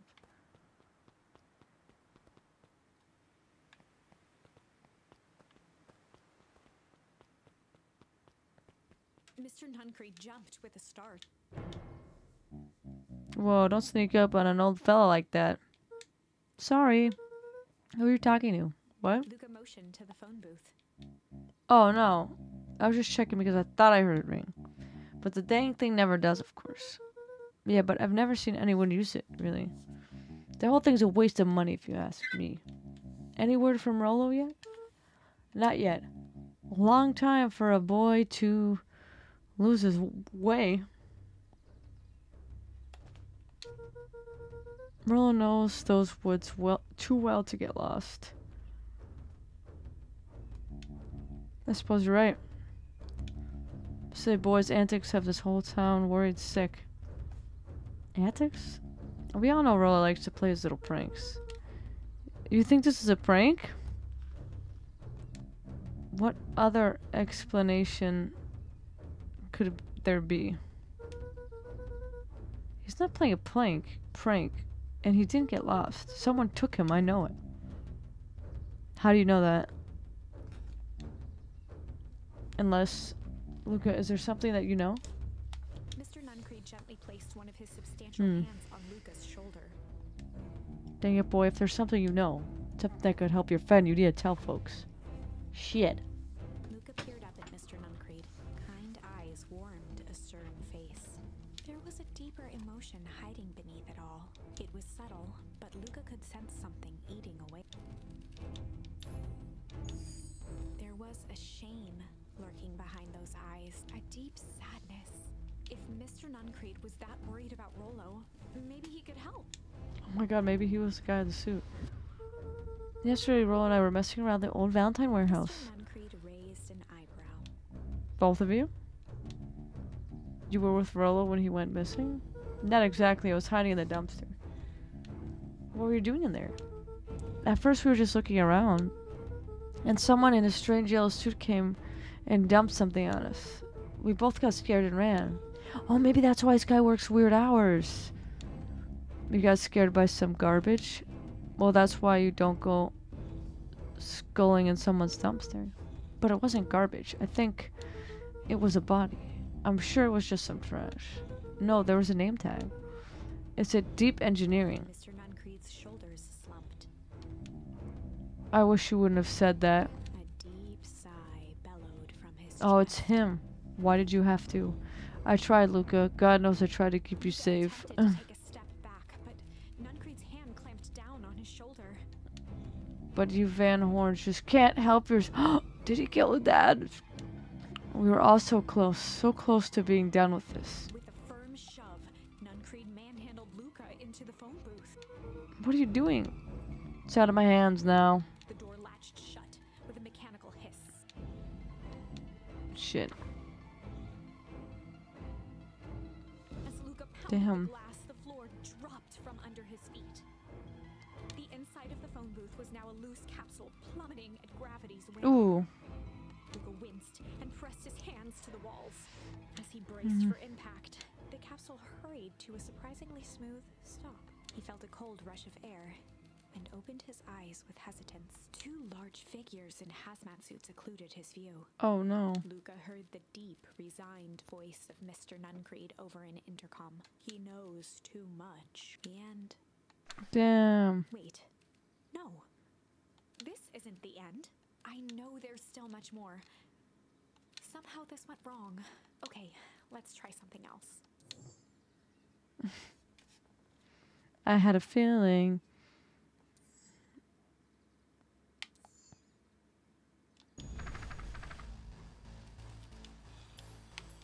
This is a story about Let's see. struggle. Luca could hear a machine humming somewhere nearby. He felt around wildly, searching for something, anything that could help. His hands found a hard object, maybe a tile? He yanked it free, lifting the cold stone. Let me go! Luca swung the tile as hard as he could at the shape that still held fast to his leg. He heard the crack of glass as the stone hit the assailant's mask. With a muffled yelp, the hand let go. Luca was free and scrambled to the door. He never looked back once on the long run home. Chapter 3. Damn, okay. Everything's fine. The next morning, it was quieter than usual at the breakfast table. Only the sound of silverware and chewing interrupted the awkward silence. This is weird. I finished showing up a gym.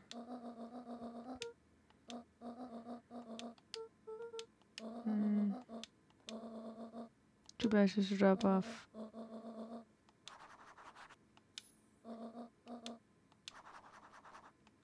Oh.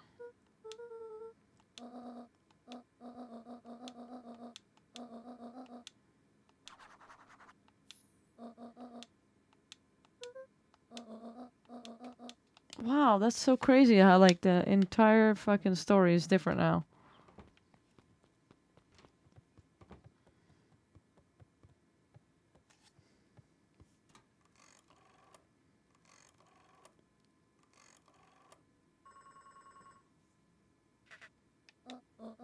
Hello, it's Juniper Hartford. Before you hang up, just hear me out. I have a business proposition. The simple matter is we both have the same problem that needs solving. Very well, we can meet up tonight. What's going on?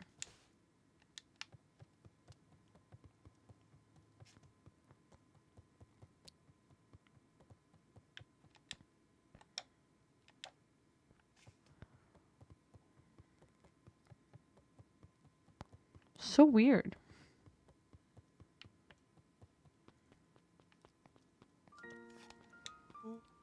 Okay, sorry about yesterday. Roxy can be so annoying. But good news, no more boring chores for me today. Did you make it to the old Valentine warehouse? So, what'd you find? Give me the dirt. Something happened, there was someone else there. What? Who was it? Was it aliens? I knew it'd be aliens. No. Zombies? No. Alien zombies? What else could it possibly be? Rollo, I've got to deliver these to town first. We can catch up after. Oh, is it a whole thing? Sounds like a whole thing. Yeah, we shouldn't talk about it here. Meet me at a treehouse tonight. I'm not sure what the treehouse you speak of. Ugh. Meet me at Mission Control. Roger that, Space Cadet.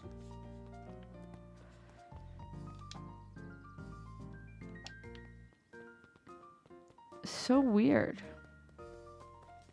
It's like... It's neat. Watch your step. There's a whole family of beetles here. Luca checked the soles of his sandals. I think we're good. Okay.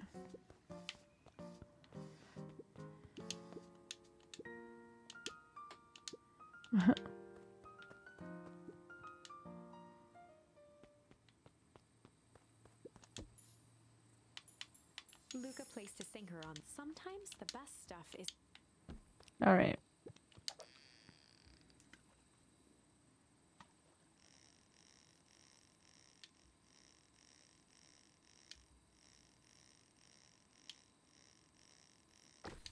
Nice. Malice 80 proof whiskey. A hard liquor for a hard man. Best leave that be. Takes a real piece of work to leave something like that lying around. Okay.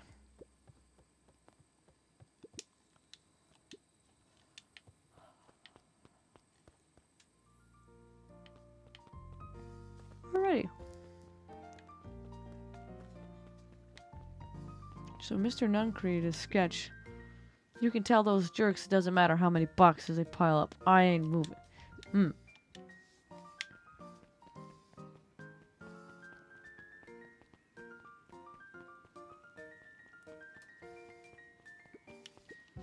Anger from the past. Mistakes not yet made.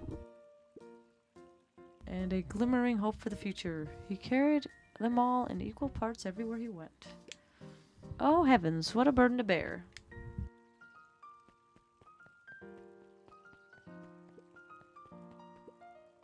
Mr. Wilder, I trust you have time to chat? Eris Valentine, oldest of Sharper Valentine's children, and heir to the Valentine fortune, had a way of making questions seem like demands. Certainly. What seems to be the problem? Mr. Wilder had learned to assume that if he was hearing from Eris, it was because she had taken issue with something he had put in the paper. Ooh. I couldn't help but notice. The front page of the morning's paper was consumed by stories about the silly festival. Well, yes. That is the news of the day. But there is no mention of the museum, nor the foundation through which it was endowed. I'm sorry, Miss Valentine. My readers are more so interested in the town's future, rather than any one family in particular. There was a time, Mr. Wilder, when the goings on of my family was the only thing this town cared about. Well, things change, ma'am. And you know, change is dangerous. If you finish that thought, I will make that monocle a permanent fixture of your anatomy. My apologies. Good day, Miss Valentine. Did it give you the impression this conversation was finished? Wilder averted his gaze and began to polish his monocle. Well, good day, Mr. Wilder.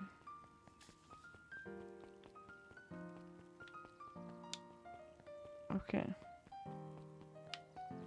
Can you go this way? I've never done it. Fuck, okay. How do you keep your ice cream cold? We keep them on ice. Where do you get the ice from? I don't know, somewhere cold. Blah, blah, blah. Is this a chameleon? Oh my god. Huddled at his counter, Hiram Tolliver was meticulously shining apples. More accurately, Hiram Tolliver was meticulously shining one. Hello. With a yelp, Mr. Tolliver fumbled the apple, flailing at the air as it fell. Oh, sorry. Oh, no bother, no bother. It looks like Ned Flanders. He leaned forward and lowered his voice. I see you have something for me. Yes, Gran, I had some jam I was supposed to give you. He leaned in a bit further. Jam? Yeah, the ones on the top. She wrote your name on them. Mr. Tolliver leaned back, speaking loud enough for anyone to hear. Ah, yes, the jam. Alright, this is a sketch. There must be messages in it or something. Thank you so much for delivering this jam to me. He reached forward and snapped up the jars of jam, giving Luca a little wink. What the fuck? I shall put it on my store shelves post-haste. Okay, I should finish my deliveries. Of course. Of course. He leaned in for a final whisper. Of course. There's something sketchy going on in this town. No touching. Oh, I got an achievement. Melon kicker.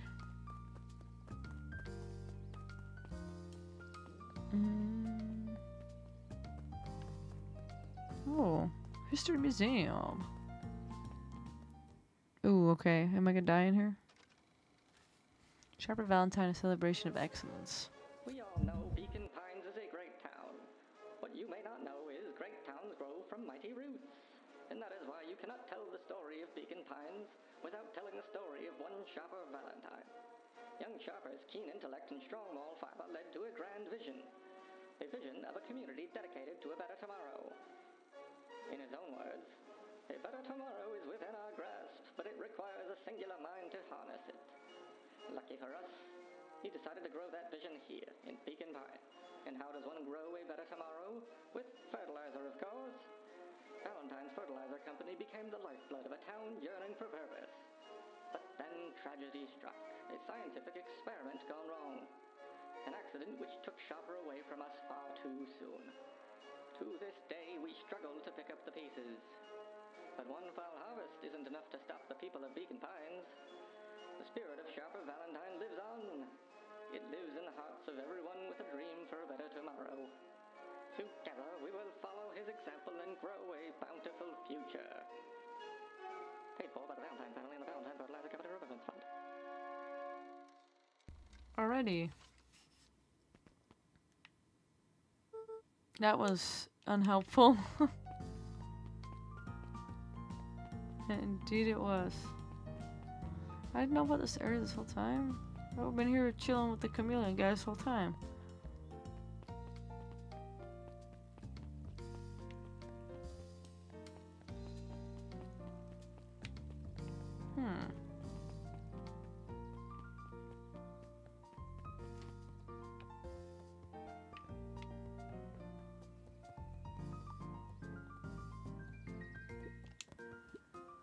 Hey Jace. Oh hey Luca. Have you seen— oh not yet. No spoilers please. It's a flashback. Aha! We get to see how mild-mannered Henry Adams becomes. Hank, Atomic Man of Space Justice. Jace, no spoilers. Oh sorry, my boys are gonna love it.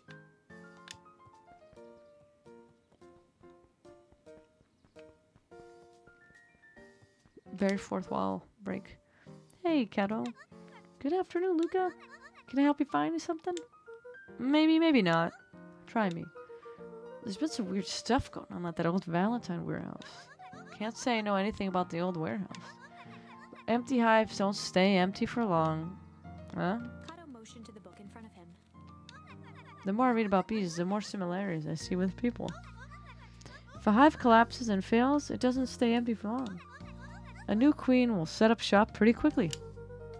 So you're saying it would make sense for someone new to start using the warehouse? Nature abhors a vacuum. Okay. Interesting. Interesting. Very cool. I don't like this guy anymore that I know he's a villain. Got some jam for you, Mr. Nuncreed. Oh, if he's got the jam, maybe the Nana's in on it. Luca, you seem chipper. Well, aside from being on delivery duty, it's a nice day. Mr. Nuncreed eyed Luca for a moment, then nodded. I suppose it is. So, do you want your jam? Oh, alright. Usually Juniper drops these off herself. I guess she's busy today. Luca handed the jam to Mr. Nuncreed, and he nestled it with both hands. Well, I'll just have to finish this batch off quicker than normal. You tell her to go ahead and get started on my next order. You got it. Who else needs jam?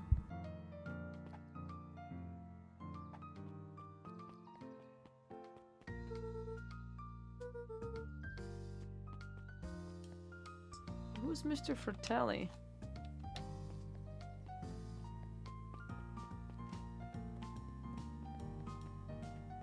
I don't know who that is.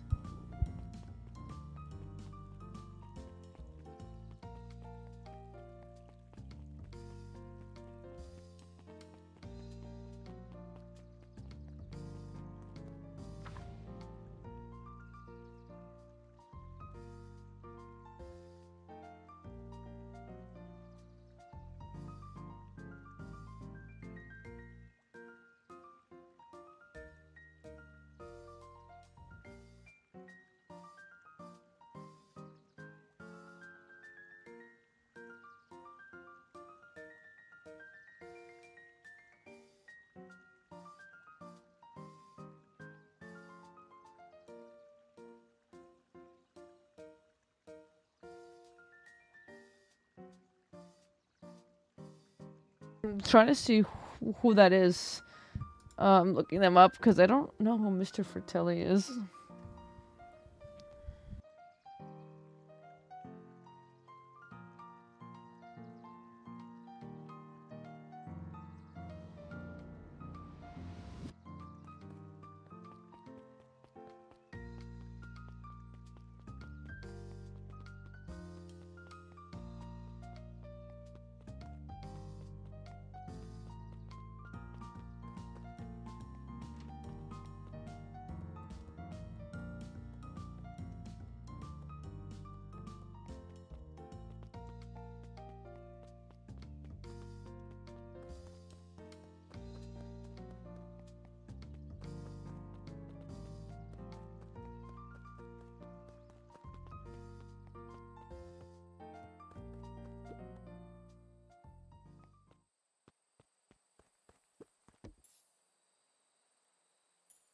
Luca tied a what fish could resist.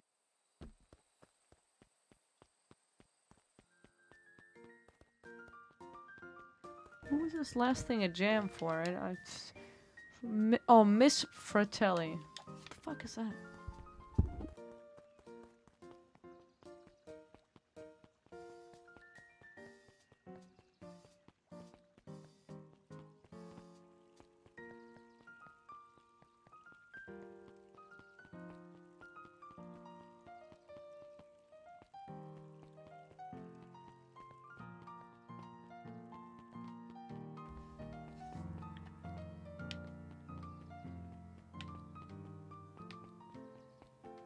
No one here?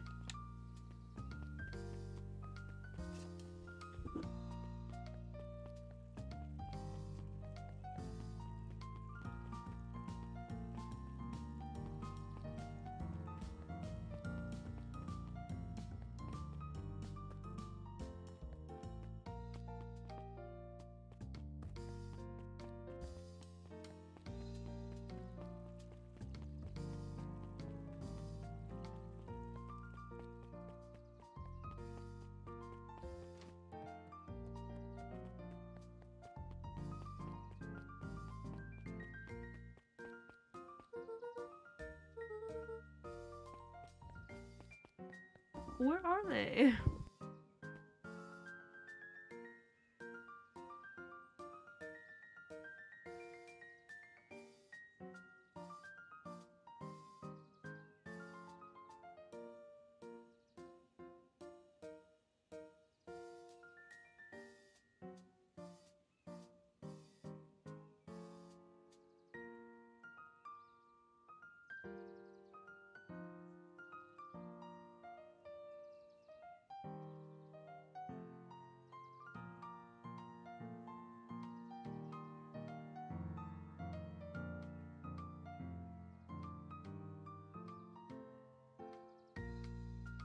Yo, I don't know where she is. I don't have a clue.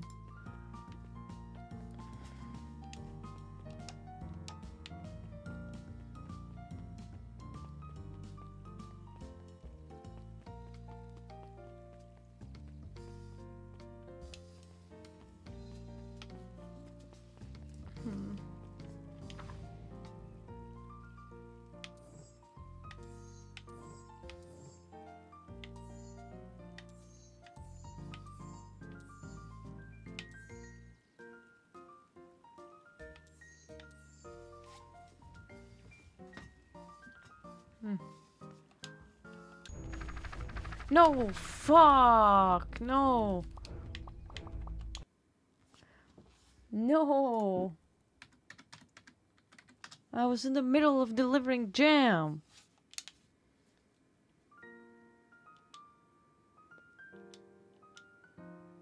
Luca handed the jam to Mr. Nuncreed and Got it. Alright.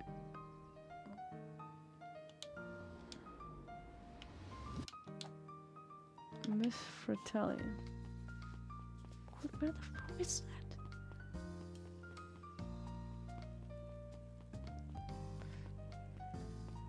This whole fucking time I could go this way. Hey, Dawn. Oh, hey, look at what's up. Dawn had dreams of becoming a big-time reporter. Oh, she's so cute. At night, she searched for the story that could be her big break. By day, she hawked papers at the newsstand. They got you on jam delivery, eh? Yep. Hey, Dawn, have you noticed anything weird around town lately? What sort of weird things? Stuff going on at the old Valentine building. You might say I've heard some things. I'm working on a story about it right now. So what's going on? Can't quite say yet. Still need to follow up on a few leads.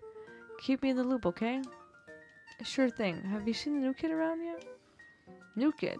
Yeah, I came in from the big city. Her parents both got jobs here. But get this, one of them is working for William Kerr in Perennial Harvest. The other's working for Iris Valentine. And the Valentines represent Beacon Pines' past. Perennial Harvest has positions itself as this town's future. Just make for some interesting dinner table conversations. I can imagine. I didn't know there's this whole area here. I've been missing out. There's a diner. I could just be left alone, young Mr. Van Horn. Sorry to bother you. Just that. Mr. Kerr has asked me to make the opening speech at the festival. Being mayor and all, you might expect me to be a charismatic speaker. The truth is, I'm terribly nervous. I really don't think I'm cut out for this sort of thing.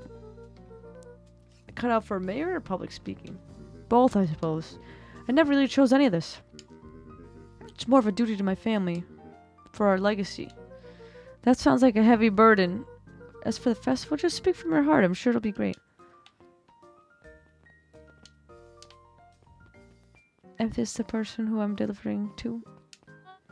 Well, if it isn't my favorite little jam runner. Hey, Miss Fratelli. Look at you. She leaned forward and pinched Luca's cheek. You're all skin and bones. Is your gran not feeding you? She is. It's just, I understand. You know, I taught your mama how to cook back in the day. You may not even remember, but you and her used to help out in the diner. See that picture over there? That's you helping your mama back in the day. So cute running around in your little apron taking orders. The whole situation just breaks my heart. What happened with Eleanor? Oh. Got a feeling she's out there somewhere yearning to be with you again. Few things in this world can keep a mother from her son. Luca shifted the basket uncomfortably. Okay, yes, let's see here. Mrs. Fratelli lifted the cloth and inspected the jam. Looks like your last delivery. I'll hold on to the basket until the next time I see Juniper. You tell your gran hello for me, Luca. Will do. I didn't know that I could go the back way this whole time. I would have done that. Hey, you. Anchovies or pineapple? What? Don't think. Just answer. Pineapple. Why? How old are you? 12? Perfect. Follow me. Who are you? Anyone ever tell you you ask too many questions? Just try to keep up, okay? What just happened? Welp. Hey, what a crazy coincidence. Here's my new friend I was just telling you about. Oh, that's wonderful. Yep, we just hit it off. Oh, really? Get this, his favorite pizza topping in the whole world is pineapple.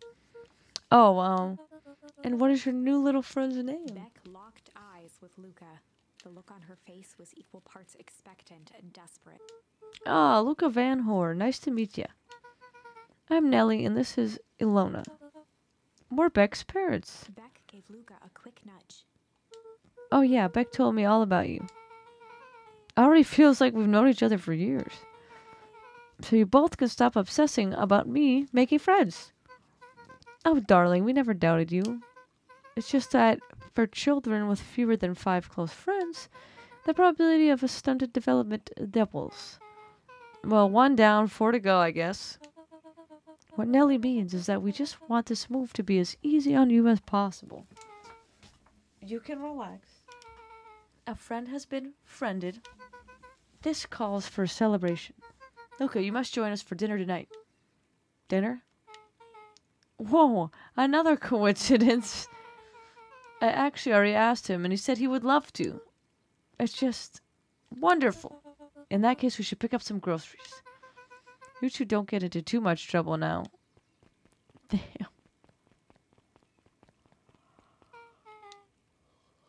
Wow, I can't believe that worked. Thanks a ton. You're welcome. I owe you one. My moms are great and all, but they can be a bit much sometimes. Our house is a little cottage next to the big... Oh! Wait, you live on the Valentine estate? Yeah, that's the spot. Meet me by the creepy big gate. Don't be late, or I'm back to square one on this whole friend grift. Great, see you there. Very interesting change of events.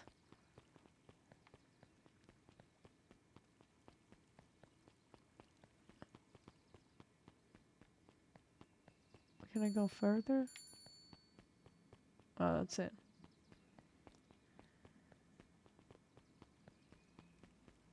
I think it's this way. Wait, let's go to fourth wall check. Oh, nothing to say. Interesting.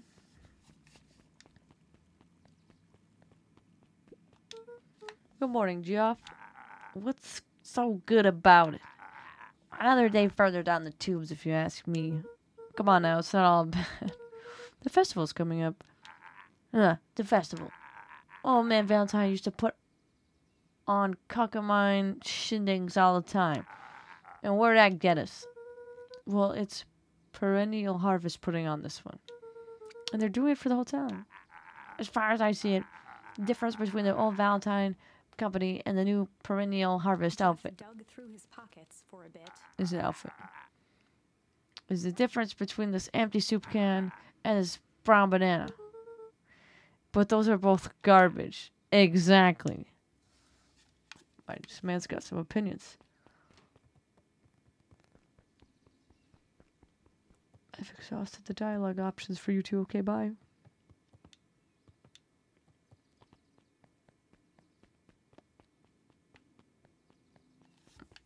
So Nuncrete is a fucking bad guy, huh?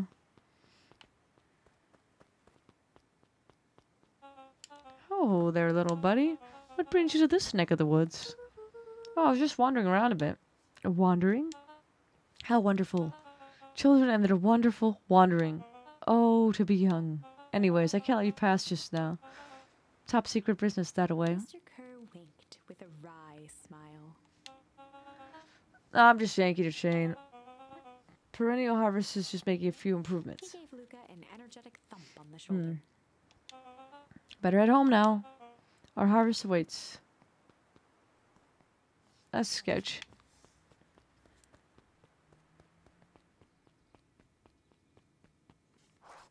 Okay, we met at the creepy gate. So, who all lives in that house? Hi-Res and Gus Valentine grew up there. And Solomon moved back a few years ago. The creepy kid in the vest? That sounds like the one. So just 3 people live in that huge thing? I get a bunch of shitty stuff happens all the time in a place like that. Not really. The Valentines pretty much keep to themselves. So it's empty and boring? Pretty much. What a waste. My mom says that it used to be way busier back before Sharper died. Before the foul harvest? Okay, that's like the 5th time someone's mentioned this foul harvest thing. And you all use that same ominous tone. Eventually you're going to explain to me how that harvest got all fouled up. But we can't keep my parents waiting anymore. This way.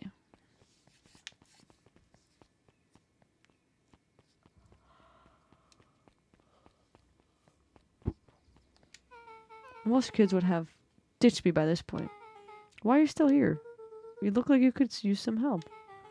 You know what, Luca? You're not so bad. Let's just get through this as simply as possible. Battery 80%. Just eat, smile, and nod. Fun. Great. Whatever you do, don't bring up their work. I think I can handle that. Luke took a long breath, then gave a firm nod. Here goes nothing. Chapter 4. Dinner with the Moodwills. So different from the other chapter 4. Ilona Moodwill was worried about change. A gardener at heart, she understood the necessity of change, relied on it even. But there was a difference between the controlled world of her plants and this cluttered cottage in a strange town. Almost done. Nellie was a blur of activity, digging through boxes. Sorry, love, couldn't find the dishes. We'll have to make do with paper plates. Dinner went by without much conversation. As she watched Beck and Luca finish up their pizza, Ilona let herself relax into the chair. The things she cared about were still here. Nellie finally had the job of her dreams. Beck was beginning to take root. Ilona's task was simply to tend to them. She could do that. So Luca, tell us a bit about yourself. Where do you live? Oh, I live with my grandma. Over on the other side of the river. Your grandma? Where are your parents at? Beck, manners. It's alright. My dad passed away in an accident at the fertilizer plant 6 years ago. I bet you that other guy killed him. Oh dear. My mom's been missing for a few months now, and the mom was trying to find justice. Like missing? Luca's eyes were fixed to his plate, pushing a chunk of pineapple around with his finger. Nellie was the one who eventually broke the silence. Luca, how did you like the pizza? Oh, it's good. Very good. Normally we'd have put more effort into our dinner. Ilona nervously gestured toward the boxes. We aren't fully settled in, and Beck had mentioned that it's your favorite. I'm sorry, are we just skipping the whole part when he said his mom was missing? Beck, I'm sorry, Luca. This move has us all a little tired. Luca wiped his face with his sleeve. No, it's fine. So Beck said that you moved here for work. Beck gave Luca a swift kick under the table. I mean, what brought you to Beacon Pines? Oh, you were right the first time. We're here for work. Nellie won't tell you this, but she's a brilliant chemist. I don't know about brilliant, but I do love it. She's brilliant. Perennial Harvest just made her the newest lead researcher of deep engineering. She makes it sound more impressive than it is. I'm just happy. Oh my god, because that other guy from Deep Engineering died. Remember? The name tag said Deep Engineering? I'm like 90% sure.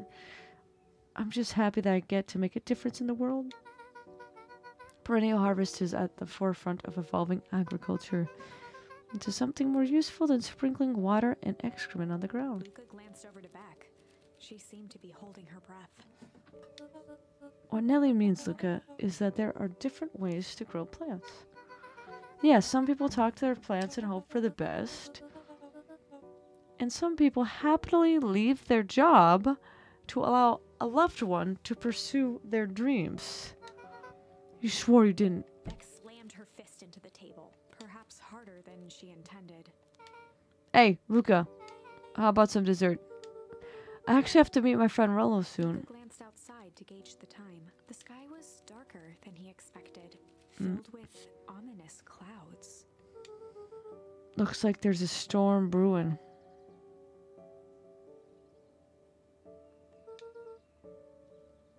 I should get going. Oh, I didn't think there was any rain in the almanac. Yeah, almanacs aren't that useful around here. Luca wiped his mouth one last time with his napkin and started to get up. Thank you for all the pizza. See you at the festival, Beck.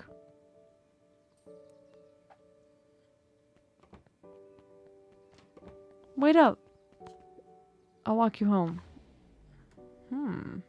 Surprised, Luca turned around. He knew Rollo could be prickly around new people, but Beck seemed cool. Rollo would warm up to her eventually, probably.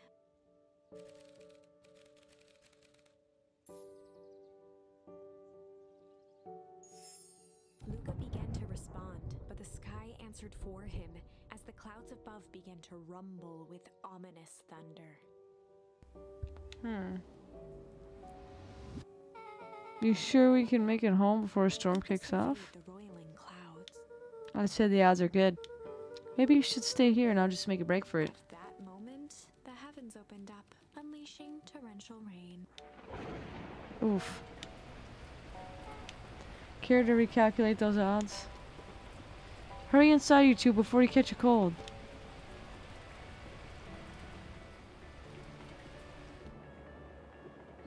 Luca, Nelly will keep you... Luca, Nelly will keep you trying to reach your gran on the phone. In the meantime, you two hold tight. Sorry, not much to do up here. Most of my stuff is still in boxes. Mind if I poke around? Be my guest. Okay. Luca squinted into the eye hole of the microscope. This looks wild. What is it? Gum. Gum? Luca adjusted the slide with his fingers to get a better look. I'm tracking the structural integrity of gum with increasing amounts of chewing.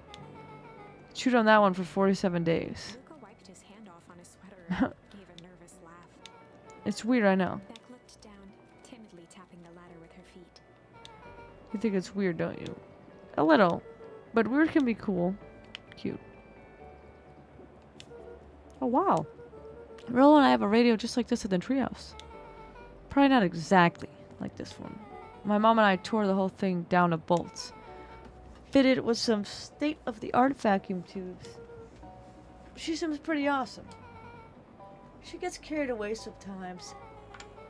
I think she feels guilty for working too much. So when she does have time for me, she showers me with high-tech overcompensation. Luca flicked at one of the toggles. I bet you can get all sorts of stations on this. Not out here in the boonies. You wouldn't believe the stuff I could pick up back at the city. But around here, it's all farm reports and static. Ah, shucks. Luca bent down to examine the bouquet of wilting flowers. Judging by the odor, they were well past their prime. Pungent. He flipped open the attached card. Happy trails from Coach Walker and all the Fairview Condors. Boy, you weren't kidding about poking around, huh? Oh, sorry. Was this from your old school? The most recent one, yeah. Some schools gave me going away cards. Some did flowers. When they're really trying to feel good about themselves, they do both. So you moved a lot. Yeah, that's the thing with having brilliant parents. There's always a better job somewhere else. These flowers will last longer if you put them in some water. That's the sort of thing I would do if I cared. Well, you care enough to keep them is all. Luca, can I ask you something? Of course. Dang it, didn't that hurt? I'll be honest. That hurt more than I expected. Well, at least you look cool doing it. Beck took a moment to watch the rivulets of water running down the window. Do you ever feel alone? Like, even when people are around? Well, Rollo can be pretty absent-minded sometimes. I'm serious. Does it ever feel like your family doesn't care what you want? It didn't used to feel that way. I know Gran loves me, but sometimes when she looks at me, it's like she's looking at Luca took a deep problem. breath, exhaling slowly. I know the feeling. How do you deal with that?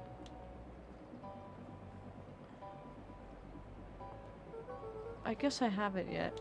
But one thing my dad told me when I was little, don't hold a grudge, especially against yourself. If you try to hold it all in, you're gonna pop.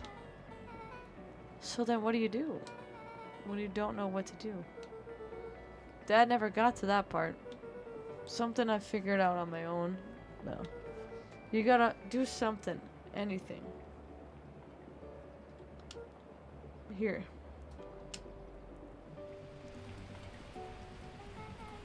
What are you doing? I don't know, something. We're gonna register our complaints with the storm. Listen here, you miserable universe. Stop jerking me around. I just want things to go back to the way they were. Everyone tells me it's gonna be alright, that things are gonna change. A feral scream that echoed into the night. Every time something changes, everything gets worse. Screw this town. Whoa. Let me try. Moving sucks. I hate it. I hate it. I hate that I hate it. Why can't I just deal with it and be happy for my mom? Why can't we just stay somewhere? Ugh. Her voice dropped to a No. trembling. I just want to be a normal kid. Brushed off her shirt and straightened up. There. Wow, I actually feel a little bit better. As abruptly as it began, the storm abated. Nice. Thanks, I needed that. Me too. I should head out before the rain starts again. Sure, I'll walk you out. See you and Rollo at the festival? Sounds good. Luca, don't let the universe jerk you around. Beck gave Luca a light thump on the arm before heading in. That's cute. Chapter 5. Friendly Feud. The air was heavy with the hard rain's residue. The smell of wet things. Despite his dreary surroundings, Luca felt at peace. He'd never shared those details about his dad with anyone, not even Rollo. But it's not like this changed anything. Rollo was still his best friend. Adding Beck to the group would help balance things out. Everything's better in threes. This is what Luca told himself as he headed to the treehouse. Damn. You gotta catch up with Rollo at the treehouse. I might save it here. Hey Don, tracking down a lead? You bet. I heard a juicy new rumor. Turns out when Sharper Valentine died, he left behind a peculiar last will and testament. How? He didn't just give his kids an inheritance. There were conditions. Like what? The document stipulated that Iris had to take on a child as her ward. A kid our age who just showed up to town one night with a lawyer. Solomon? Bingo. So Iris was forced to take care of him? Yep, or she would have lost everything. Why would Sharper care so much about some random kid? Rumor has it old Sharper sowed some wild oats. That explains the way that Iris treats him. Poor Salman. How did you find this all out? A good reporter never reveals her source, Luca. Shit is getting interesting. I better not dilly-dally.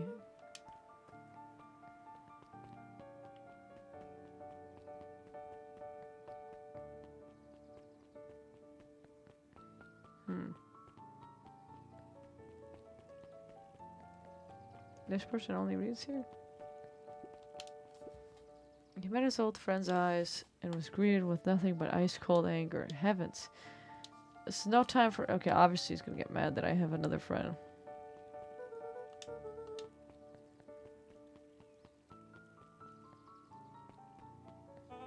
Excuse me, what are you doing? Just locking up for the night, sir. Oh, wonderful.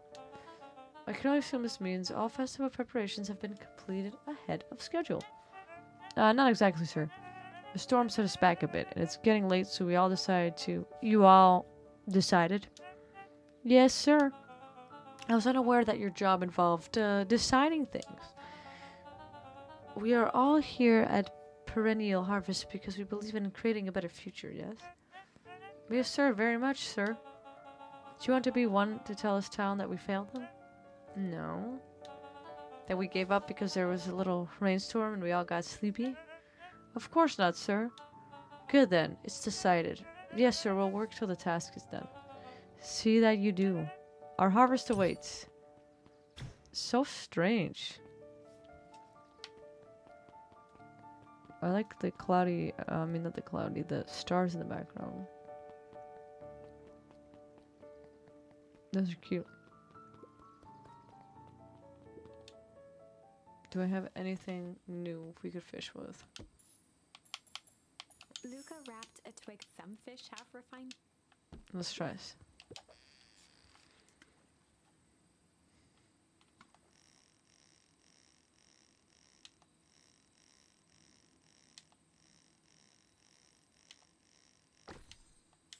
A little property of Sharper Valentine. Figures. If he had his way, property of Sharper Valentine would be written on everything in this town. Should we give it back to him? He may not even want it back. The man's got a contentious relationship with time.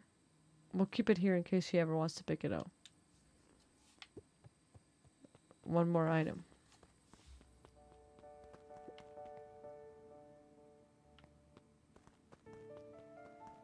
Wait, isn't the treehouse this way? Rolo, are you still up there? I'm sorry, Rolo wasn't accepting visitors at the moment. Come back never. Luca What had up, only bitch? ever heard him speak in this stiff yet gentle tone, and it always meant one thing. You're upset. Oh, what makes you say that? Because my best friend abandoned me for no reason? I didn't abandon you. I'm just a little late. Rolo scoffed. The rain held me up. Liar. You weren't even home. What? The storm got bad and I got worried, so I went looking for you. Imagine my surprise when I made it to your house and you weren't there. I hadn't made it back yet. I'm not a fool, Luca. It doesn't take all day to deliver some jam. No, the storm rolled out of nowhere and I got stuck after dinner at Luca Beck's. stumbled on his words, knowing he'd said to. Beck? Dinner? What the heck is a Beck? Oh wait, she's a new kid in town. She's actually kind of cool. You'd like her. She needed help convincing her parents she'd made new friends. New friends? I spent all day waiting for you. And you were off making new friends? It's not like that, Rolo. You know, while I was waiting, I made some upgrades to mission control. It was gonna be a surprise, but you took so long the storm knocked it all over. Just like you knocked down our friendship. What does that even mean? Luca became instinctively angry in response. Both boys were now shouting across the distance. It means you're a bad friend. You don't care about me. Of course I care, you ass. I knew I'd get into trouble waiting so late for you. But I kept my word, 'cause that's what friends do. Oh wow, what a noble sacrifice you made. Easy for you to say. Your grand doesn't even care. You can stay out as long as you want, and you wouldn't even get in trouble. Seriously? You're acting like I chose this? If that's what you think, then maybe you're the bad friend. Rolo's tone changed to a calm, yet more intense anger. Maybe Pa's right. Storms bring more than water. This one brought out the real Luca. Stop quoting your Pa's nonsense like it means anything. Yeah, well, at least my Pa's still around. The words hung in the You cold Rolo's night a air. bitch for that. I would go back actually to the part of the story where he's missing, just because of this. Rolo's stomach dropped, but it was too late. Luca, good night, Rolo. Dang it.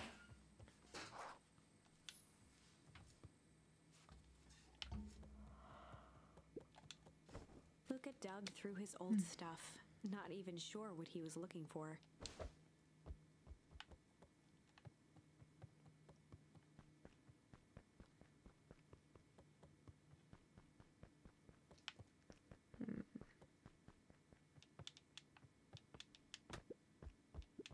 What a jerk. I guess I'm just never supposed to make new friends. Gran cooed gently from the hall. You slept straight through breakfast. Look, are you alright? Fine. Just don't feel like getting up yet. Okay, I'll leave this oatmeal by the door. I've got to run out and take care of some things. Okay. I'll be back to check later. Luca just wanted to be. He waited to hear the sound of the front door closing.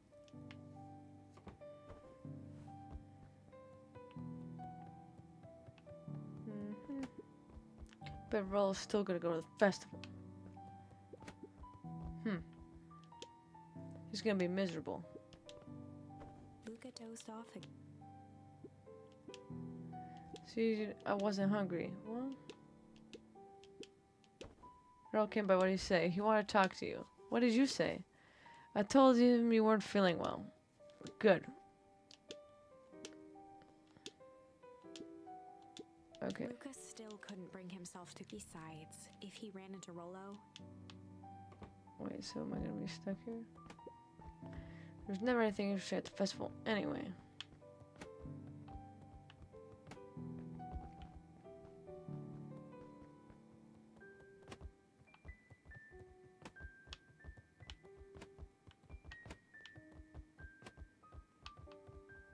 I'm trying to like hit this up there.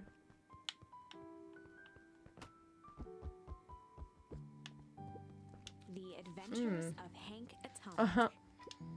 Complete first Luca volume. carefully opened the cover, and Rollo had received it for his birthday, a special hardcover edition with behind-the-scenes commentary. Rollo cherished it, but asked that Luca keep it at his house. Luca wasn't sure if it was because Rollo didn't trust himself with it, didn't trust his sister, or just wanted an excuse to come hang out at Luca's more often. Whatever the reason, Luca didn't mind, but it had stayed right there where Rollo had. Now, at the foot of his bed, Luca lost himself in the pages. He'd read it all before, but at this moment, he was well into issue number 5 Damn. when he heard soft footsteps from the hallway. Another little friend came to see you. I told her you weren't taking visitors today. Oh, she seems nice. Yeah. You had a fight with Rollo, didn't you? Can I come in? Maybe later. Alright then. I'll leave dinner on the kitchen table in case you want to bite before Without bedtime. realizing it, Luca had pouted away the entire afternoon. He once again felt the weight of it all and allowed his weary eyes to close. Luca stood in a vast black expanse. He looked up at his father standing beside him. What the fuck? Walt was working a straw at the bottom of a fountain glass, trying to collect the last bits of milkshake. Dad, where are we? Taking a final loud gurgling sip, his father peered up from the glass. He jangled the straw playfully with a warm smile, then lifted the empty glass as if to point into the darkness. The source? Luca's eyes followed his father's gesture. In an instant, he was sitting in front of a blazing campfire. Across from him sat a large figure in a yellow hazmat suit. The figure's voice was a scratchy echo. Well, if it isn't the man of the hour, make yourself comfortable.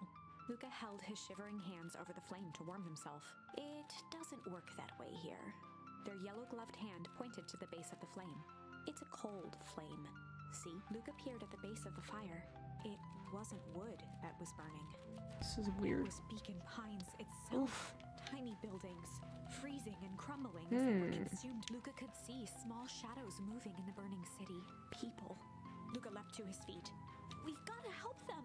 What? The figure gave a dismissive wave of their hand. Why waste energy helping people who can't even help themselves? The figure bent down to examine the panicked crowd as they desperately tried to stop the flames. They only care about what's right in front of them, not like us. Luca's voice was a trembling whisper. Us? The figure slowly stood up, What? grabbing its helmet with both hands. With a jolt and a twist, the suit emitted a gasp. A cloud of torpid mist escaped, slowly revealing the face within. Luca's own face looked back at him. What the fuck? Older, worn, distant. The sensation was oddly familiar, as if he'd caught his own reflection by surprise. This in is the so mirror. bizarre. The doppelganger smiled. I tried to help once. He gestured towards his face. And all it got me was this. Luca staggered back. You aren't. Luca felt a hand catch his shoulder. His father was there again, beside him. Every choice sets us on a Damn. path. This is the end of one of your paths, son. What the fuck? Luca watched his older self shake its head ruefully, its face twisting into a cruel grin. Welp, Dad, if you wanted him to see this, far be it from me to disappoint. Luca watched in shock as the figure took a confident step forward and plunged into the flames in a flash of cold light. He was gone. What does all of this mean? Luca felt a reassuring squeeze on his shoulder.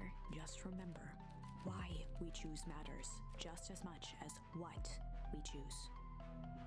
Luca woke up to see a hazy figure at the foot of his bed, silhouetted in the morning sun. Mom? Very bizarre. No, dear. It's only Gran. Luca rubbed his eyes. The kind, concerned face of his gran came into focus. How are you feeling? Fine. Anything you want to talk about? I don't feel like talking. That's just as well. How about you sit there and listen to it? Whatever you and Rollo fought about doesn't matter. But he... Gran silenced Luca with a gentle pat on the... Fights between friends happen. What was said doesn't matter. The important thing is that it's not the last thing you ever say to each other. But he said stuff about Dad. Well, do you think he meant it? No. He was just mad. And did you mean any things you said to him? No. Good. One must appreciate friends in their best moments and accept them at their worst. Accept. Now get your little butt out of bed. The festival's today. You don't want to miss that, do you? I guess not. Seems like a good opportunity to make friends with Rollo, doesn't it? Luca gave a reluctant nod. So buy him a corn dog and apologize. But he's the one that... What did I just say? Alright.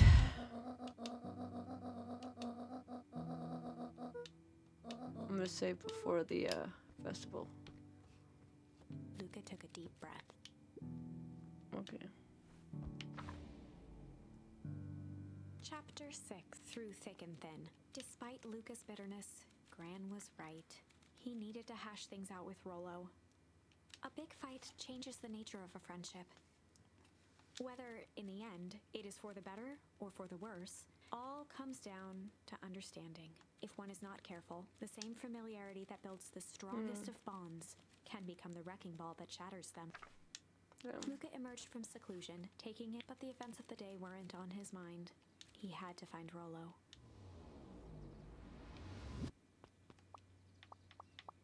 Right, I'm gonna exit, make sure it's saved.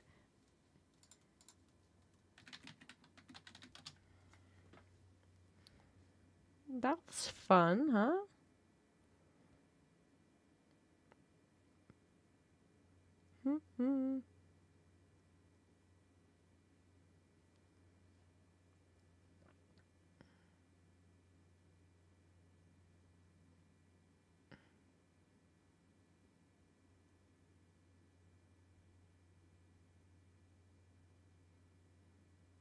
Oh, well, thanks for tuning into my stream.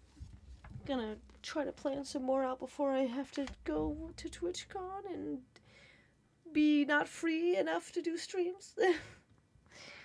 Yeah, have a good night, y'all, and check out Beacon Pines. I really like this game. It's fun. It's spooky. There's an emo cat in it, you know? Just, you know?